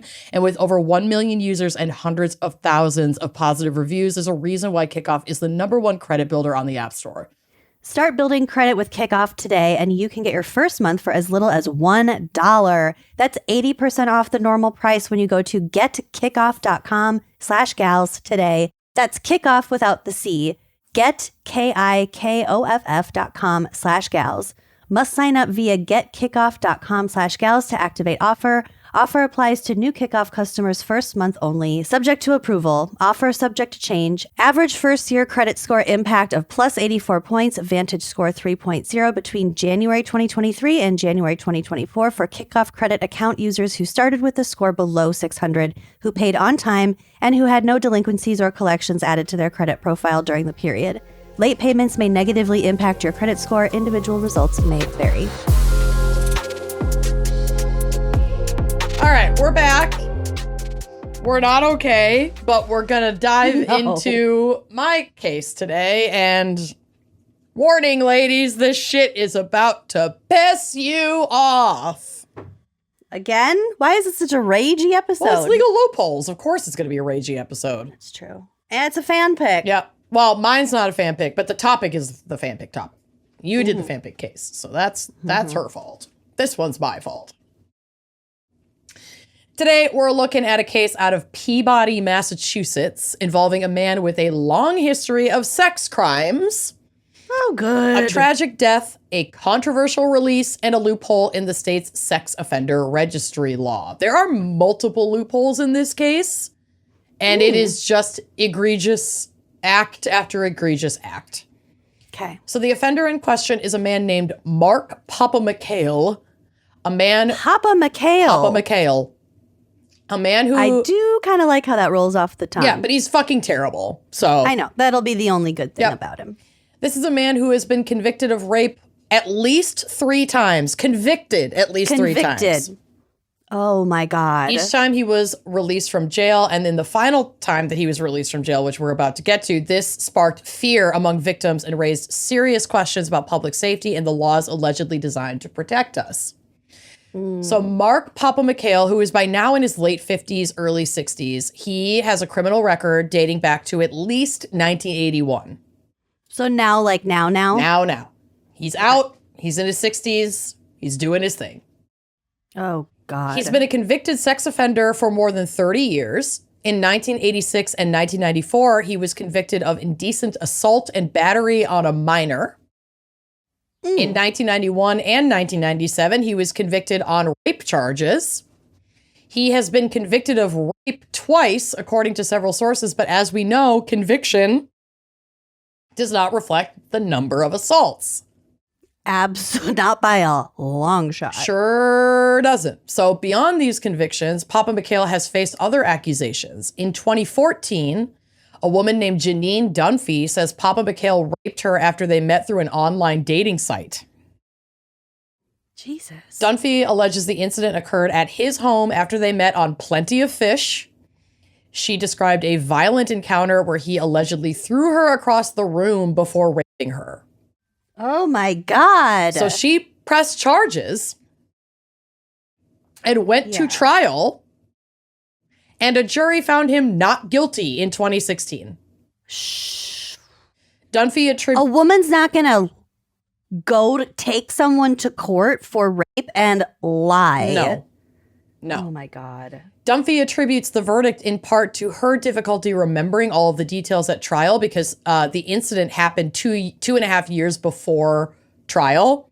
And she suffered heavily from PTSD. So some of the details for her were cloudy, and so the jury felt like they couldn't convict based off of her testimony. Recounting it in a courtroom would be so traumatic. It'd be really hard.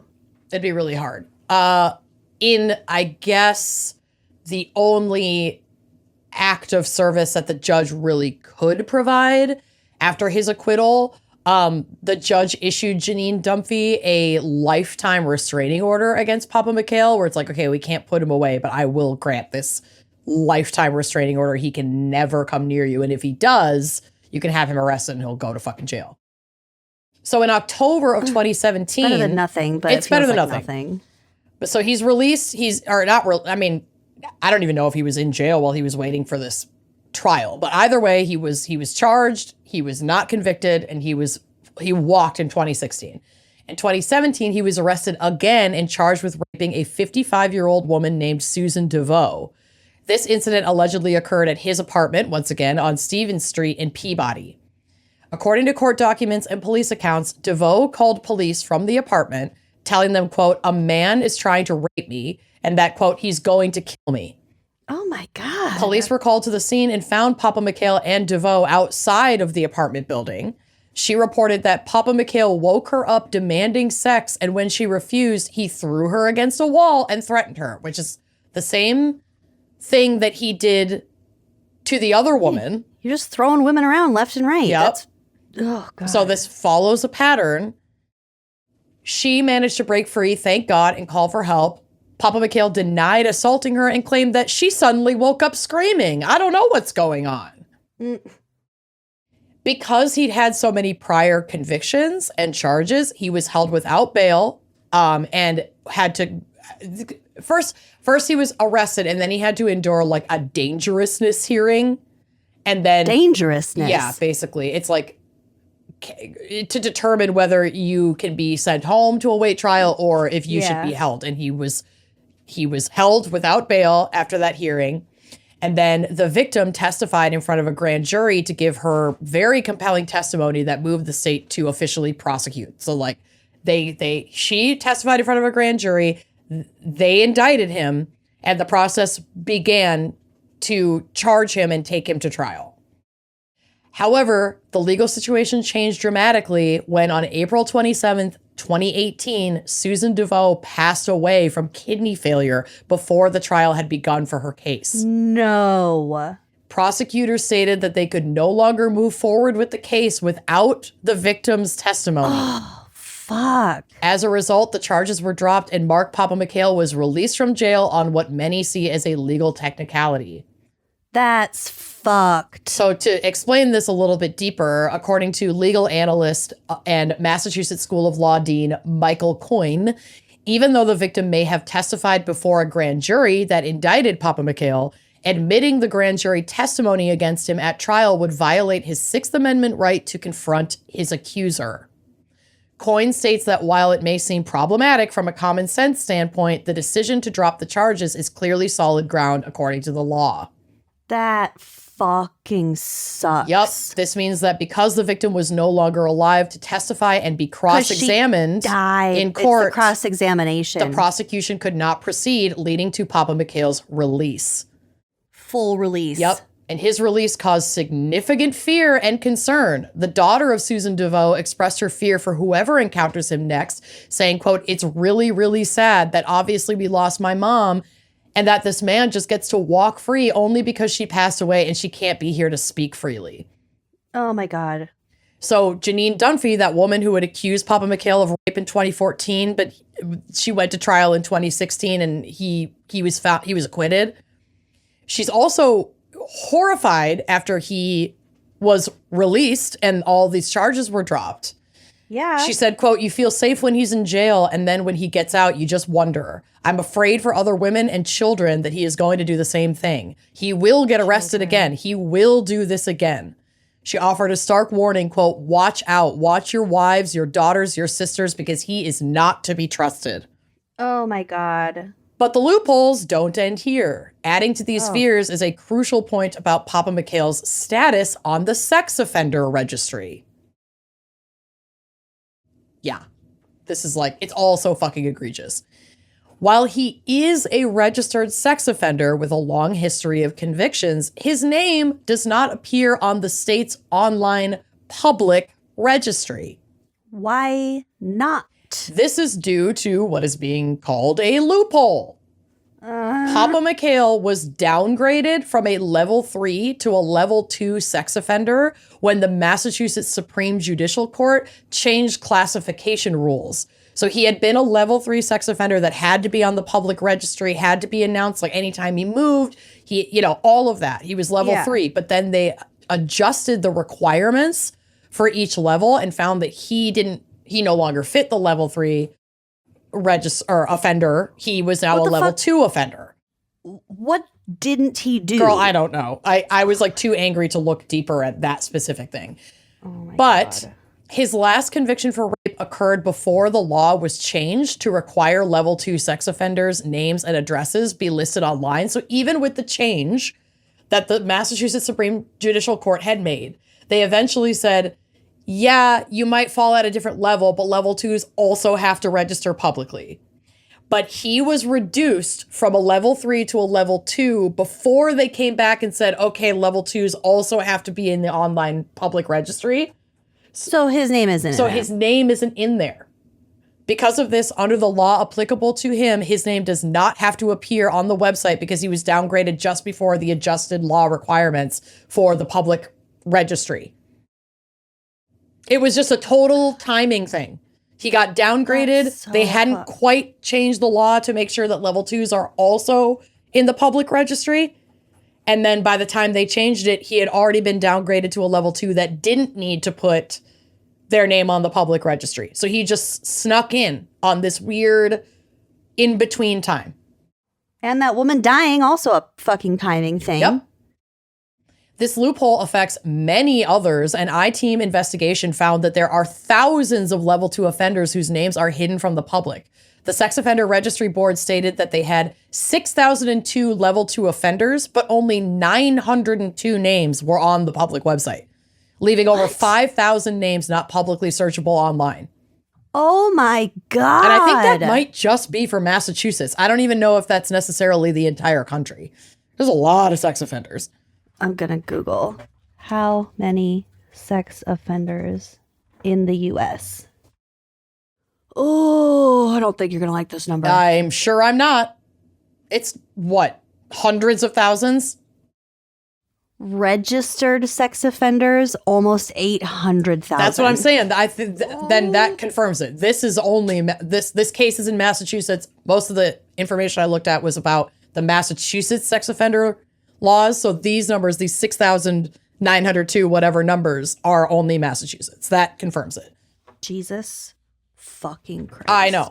Information on these individuals can only be obtained by requesting it from the Sex Offender Registry Board or the local police. So somebody random moves into the neighborhood. If you have no idea and they're not listed publicly, what kind of lunatic is like requesting information on their neighbors from the fucking Sex Offender Registry Board or the local police just at random? Like there'd be no way to know. I've never checked the Sex Offender Registry for I'm going to do that right. Oh, I have. As soon as we're done. I have. Everywhere I've ever lived, I've looked at it. I have kids at my house all the time. I know. I own a child. You literally have a child. You should definitely look. You can find that map where like it'll have dots near your house. Hopefully not near your house. Hopefully not. But yeah. Representative Tom Walsh acknowledged that the Papamechail issue that Papamechail is one of many who have, quote, fallen through the cracks and suggested it's time to review the law, though he noted the challenges in meeting constitutional standards. The Sex Offender Registry Board reportedly feels their hands are tied due to how the law is written. And that's true. Their hands are tied. They can only operate within the confines of the law.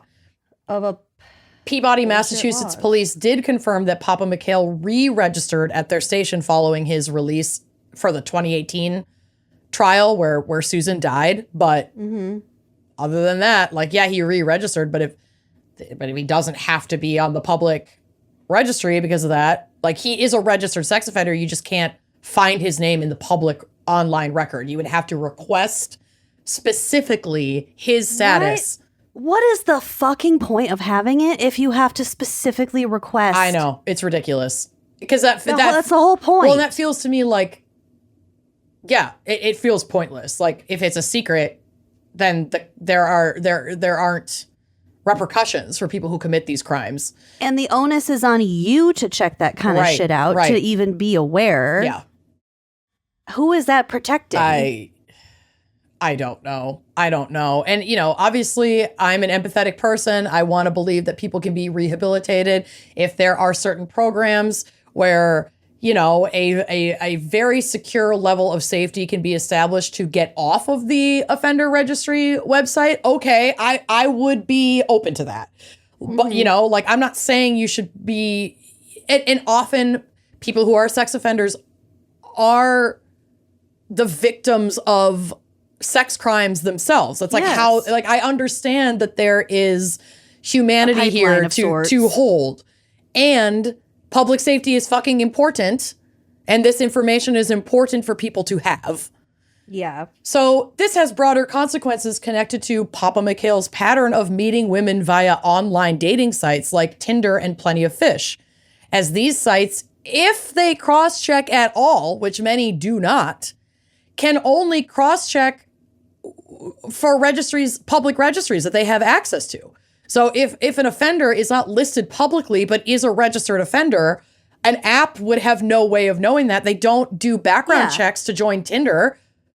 Oh my God. So some of these sites will have additional safety measures if you join their paid services.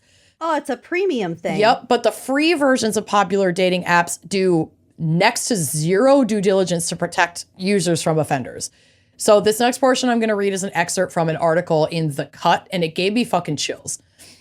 Quote, imagine the horrifying shock of seeing a man who has raped you appear in your feed of potential matches while you swipe through a dating app, the same one through which you initially met your rapist and to which you have reported him for criminal behavior.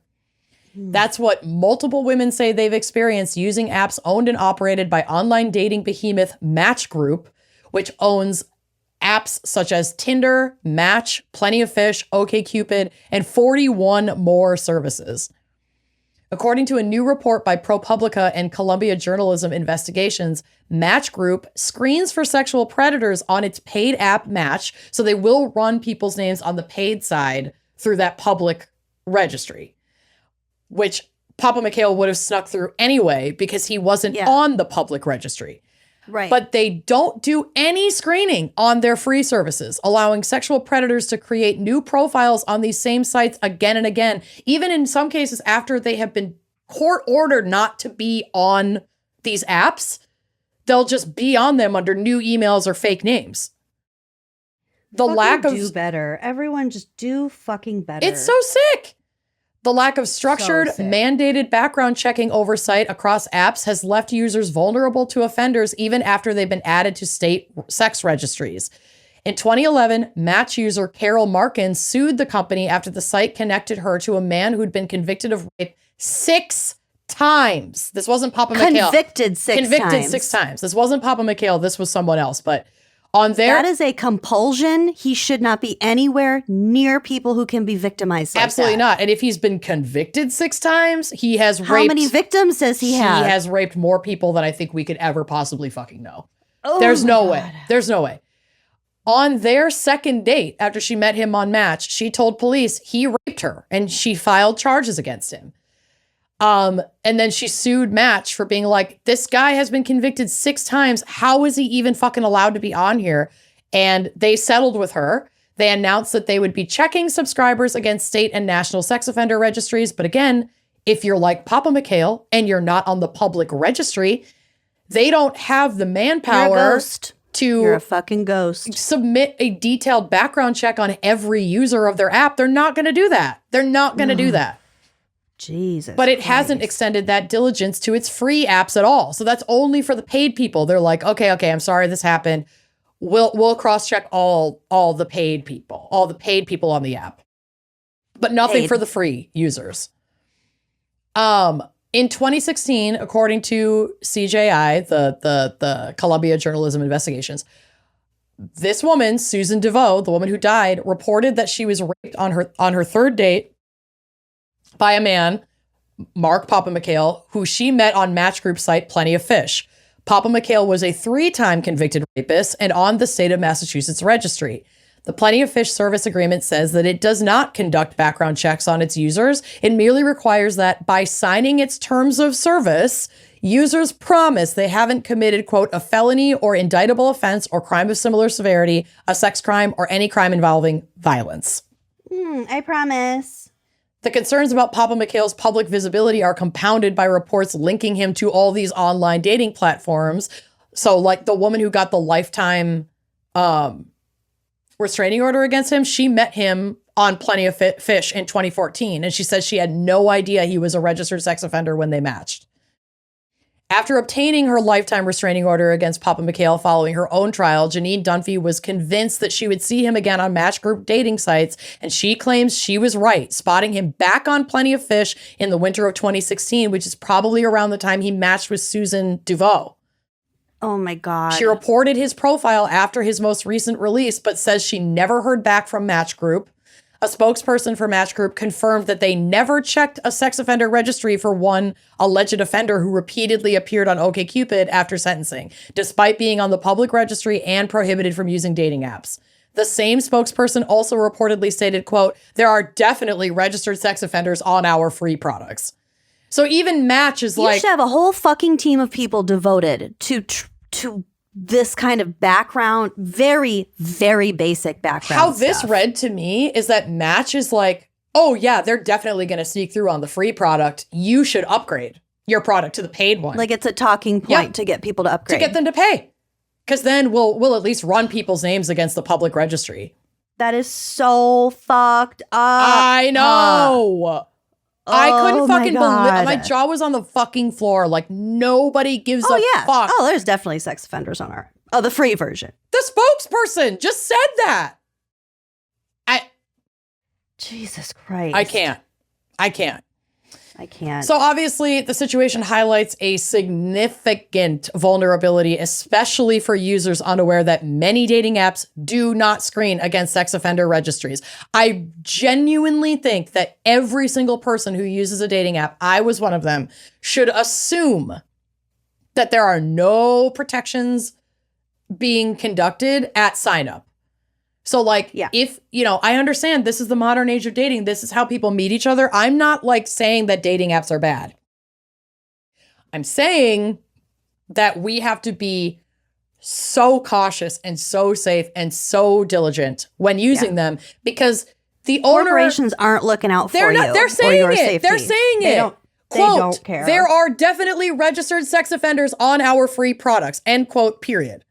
Jesus So if Christ. Match Group, which owns the majority of the popular apps that we are using, is saying that, then I would just apply that to all of these dating sites and use, like, proceed with fucking extreme caution when you're meeting people.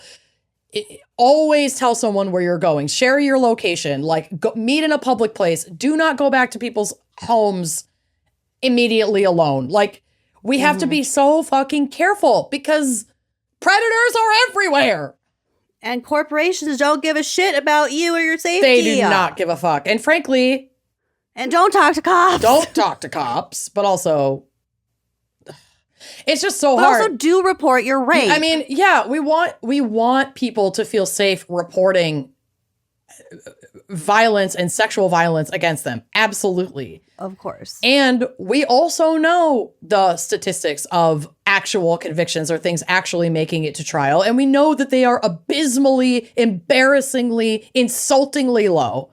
Mm-hmm. And so I, for one, will never, and I include you in this, will never judge someone for not reporting their assault. We understand why you wouldn't.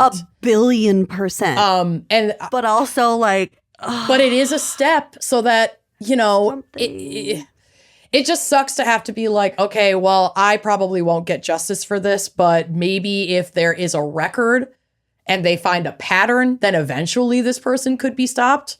And that is such a sick and fucking tragic thing to strive for, that maybe if enough of us are raped or assaulted and tell the authorities about it, maybe they'll get a lifetime restraining order, or maybe they'll go to trial. Maybe. Yeah. Maybe if 20 of us report it, 10 of us will be believed and one person will go to trial. Man, for I it. wish those were the stats. It's not. It's not. It's so much It's like less. 100.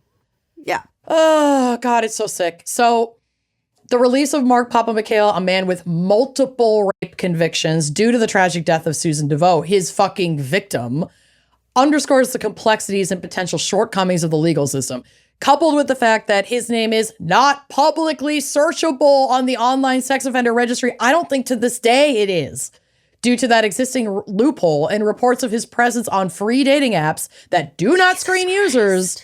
His case raises urgent questions about how society balances legal rights with public safety. And like, we're only talking about this one guy who we have testimony and actual convictions to confirm his history of sexual violence, starting from a time when dating apps weren't a thing, into the modern era where he's still doing it, using dating apps that are a thing, and then women being brave enough to say, that guy fucking raped me. He also raped this other woman, and now he's back on Plenty of Fish. Like, what the fuck? So if this is what we know about this one man who still is not in jail, he's free. Yeah.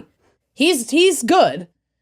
Then like, how many others? Like it's so fucked up. Like how many others are out there with no convictions on their record who have still committed violent acts of sexual assault, who are using dating apps? Like it makes me never want to fucking leave my house. Yeah. It certainly makes me never want to date again. Oh. Thank God I'm married, but I swear to God, if anything happens to that man, I'm just going to be a hermit. Well, what's the point? And I'm just going to sleep with my queer lady friends. No, I'm opting for the gorilla. I am only fucking people I know. The bear and the gorilla. We're choosing the bear. It's the whole argument is that 100 men are wondering if they could take down a gorilla without weapons. And the answer is no, you can't. The answer is go to therapy. Jesus Christ. So the question in itself is the real answer here. Yeah, it really is. So yeah, what the fuck are you talking about? It's really scary. And the reality is that we don't know how many potentially dangerous individuals are like able to just easily fade into the digital or physical landscape unnoticed. Like, and I am not here to fearmonger or say that we should be accusatory of every person that we come across. There's just this weird line of like, these systems are not actually really set up to protect us. They're certainly set up to protect our property. They're certainly set up to protect, police. Wealth and political structures and police. And there are certainly things that are under the protection of the justice system. But this kind of shit, like, is not set up that way. And so that puts the burden of due diligence and safety on ourselves and our community members. So, of course, date, fuck, have fun, suck a dick clean off, like, do what you're gonna do. Deglove that dick. We don't want you to not step into your sexual joy and not date. And we have to be careful because Match.com, Tinder, they do not give a fuck about you. They want the money of you scrolling. That's it. Mm-hmm. They want to monetize your eyeballs. They don't care who's using those apps. They've said it. A spokesperson said it publicly. Repeatedly. So just be really, really, really, really, really, really, really careful and yeah, use every tool that you possibly have in your toolbox to date safely. Because this shit will keep you up at night. This is fucking scary as hell. Yeah. Yeah. Say his name again for the people. Mark Google this man if you live in this area. Oh, he's so gross too. He's like bald and I'll make sure to upload his photos. Peabody, Massachusetts. I don't know if he's still there. God knows where he is now. Mark Papamechail. Fuck you scumbag piece of shit. Yeah. Papamechail. And poor Susan DeVoe, poor thing, dies of kidney failure and there's no justice for her attempted assault. None. That is so tragic. It's so I feel fucked so up.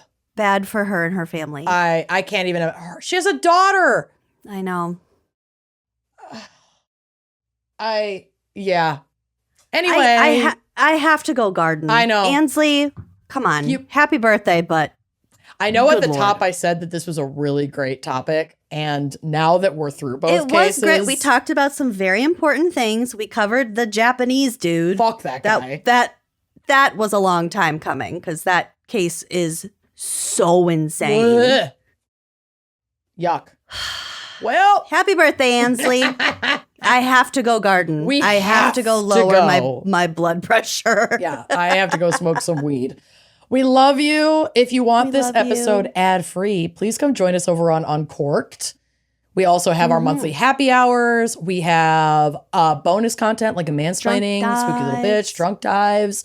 We have, early access to when we have live stuff coming up. Mm-hmm. Did we mention ad-free? All episodes. All episodes, same day release to your podcast player, babe, with no fucking ads. Come on. Couldn't be easier. Also, fun announcement, we are back on Cameo. We are back on Cameo, so you can book us. I keep saying, please book me to break up with your boyfriend. I will do it. And I will. She's eager. I'm dying to. You haven't broken up with a man in a minute. Oh. You gotta get it out. It's been years. I don't think I've broken up with a dude in like 7 years. That's really sad because Bill and I started dating like 6 years ago. I was really never the dumper. That's too bad. It was either mutual or not. Yeah. I'm sorry to hear that. Well, you could dump Corey and then reconcile if you just want to get it under your belt. I guess I was really resistant to defining the relationship. Mm-hmm. So when I dumped, I kind of just stopped texting. I've done that. Where I'm like, we were never really together. We were just fucking and I'm over it. I'm done fucking. Yeah. Bye. Because apart from that, I've only had like 2 other relationships. I broke up with a guy that I was not seeing for very long, but I found out he was a libertarian and I was like, ew, we are not compatible. It was like the first time politics, because we had just been fucking, really. It was a situation of convenience. But what did he say? I mean, he didn't really put up a fight. He was kind of a lunatic. And I was like, no, what did he say that revealed himself as a libertarian? I don't quite remember. This was after the first Trump, at the end of the first Trump term, I want to say, because Trump got elected while Bland and I were still together, but we broke up like within a year or so of him taking office. And then I just had some really fun single years and I was hooking up with this dude and I don't remember the exact conversation, but politics came up somehow. I feel like we were watching TV and he made some comment that like really didn't sit right with me. It felt like vaguely racist, which if it felt vaguely racist at the time, it was probably very racist and I just was not in a place to clock exactly what was going on, but it made me really uncomfortable. And then we had a conversation about it. We had kind of like a fight and then I was like, I'm fucking going home. Like, this is gross. And then I was an idiot and I think I hung out with him again and like the topic of abortion somehow came up and I was like, what? And then some of his weird, then I think it was that conversation where he was like, well, I'm a libertarian. And I was like, all right, well, this is clearly never going to work out. And you're suddenly repulsive to me after all of this. So bye. Yeah, what if you got pregnant?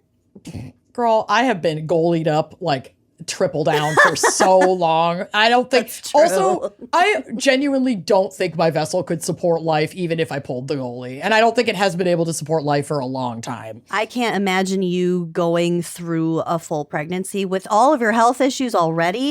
You'd be throwing up 100%. I wouldn't make it 2 days. No. I wouldn't make it 2 days. I'd pee on that stick and I would be at Planned Parenthood the same day. Going, get it the fuck out. Get it out. Turn around. Bye-bye. Yeah. Anyway, dump your libertarian, right-leaning, crazy partners. Fuck buddy. Via Cameo, via Amanda. Via Cameo. I'll take good care of it for you.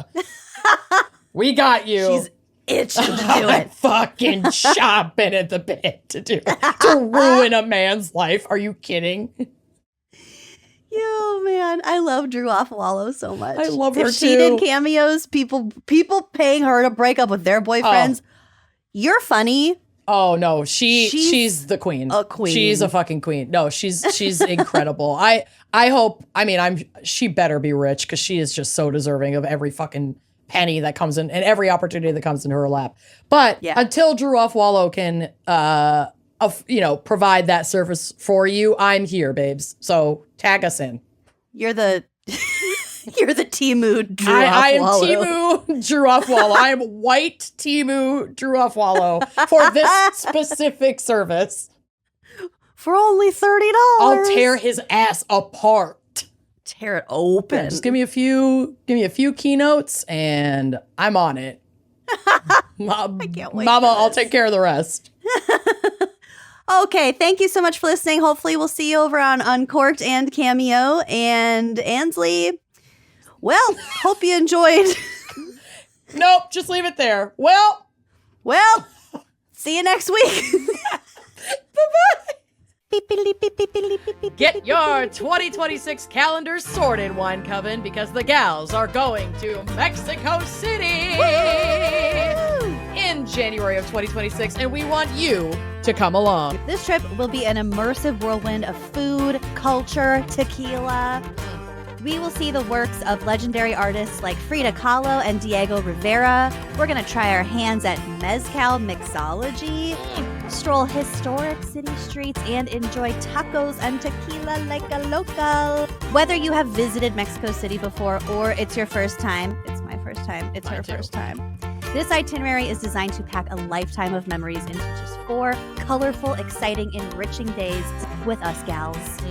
And tickets go live Friday, April 18th, so join our Trova mailing list to get access. You can find that link below or in our bio. Spots go very fast, so do not miss out on this amazing trip, and hopefully we will see you in Mexico City. Hasta luego!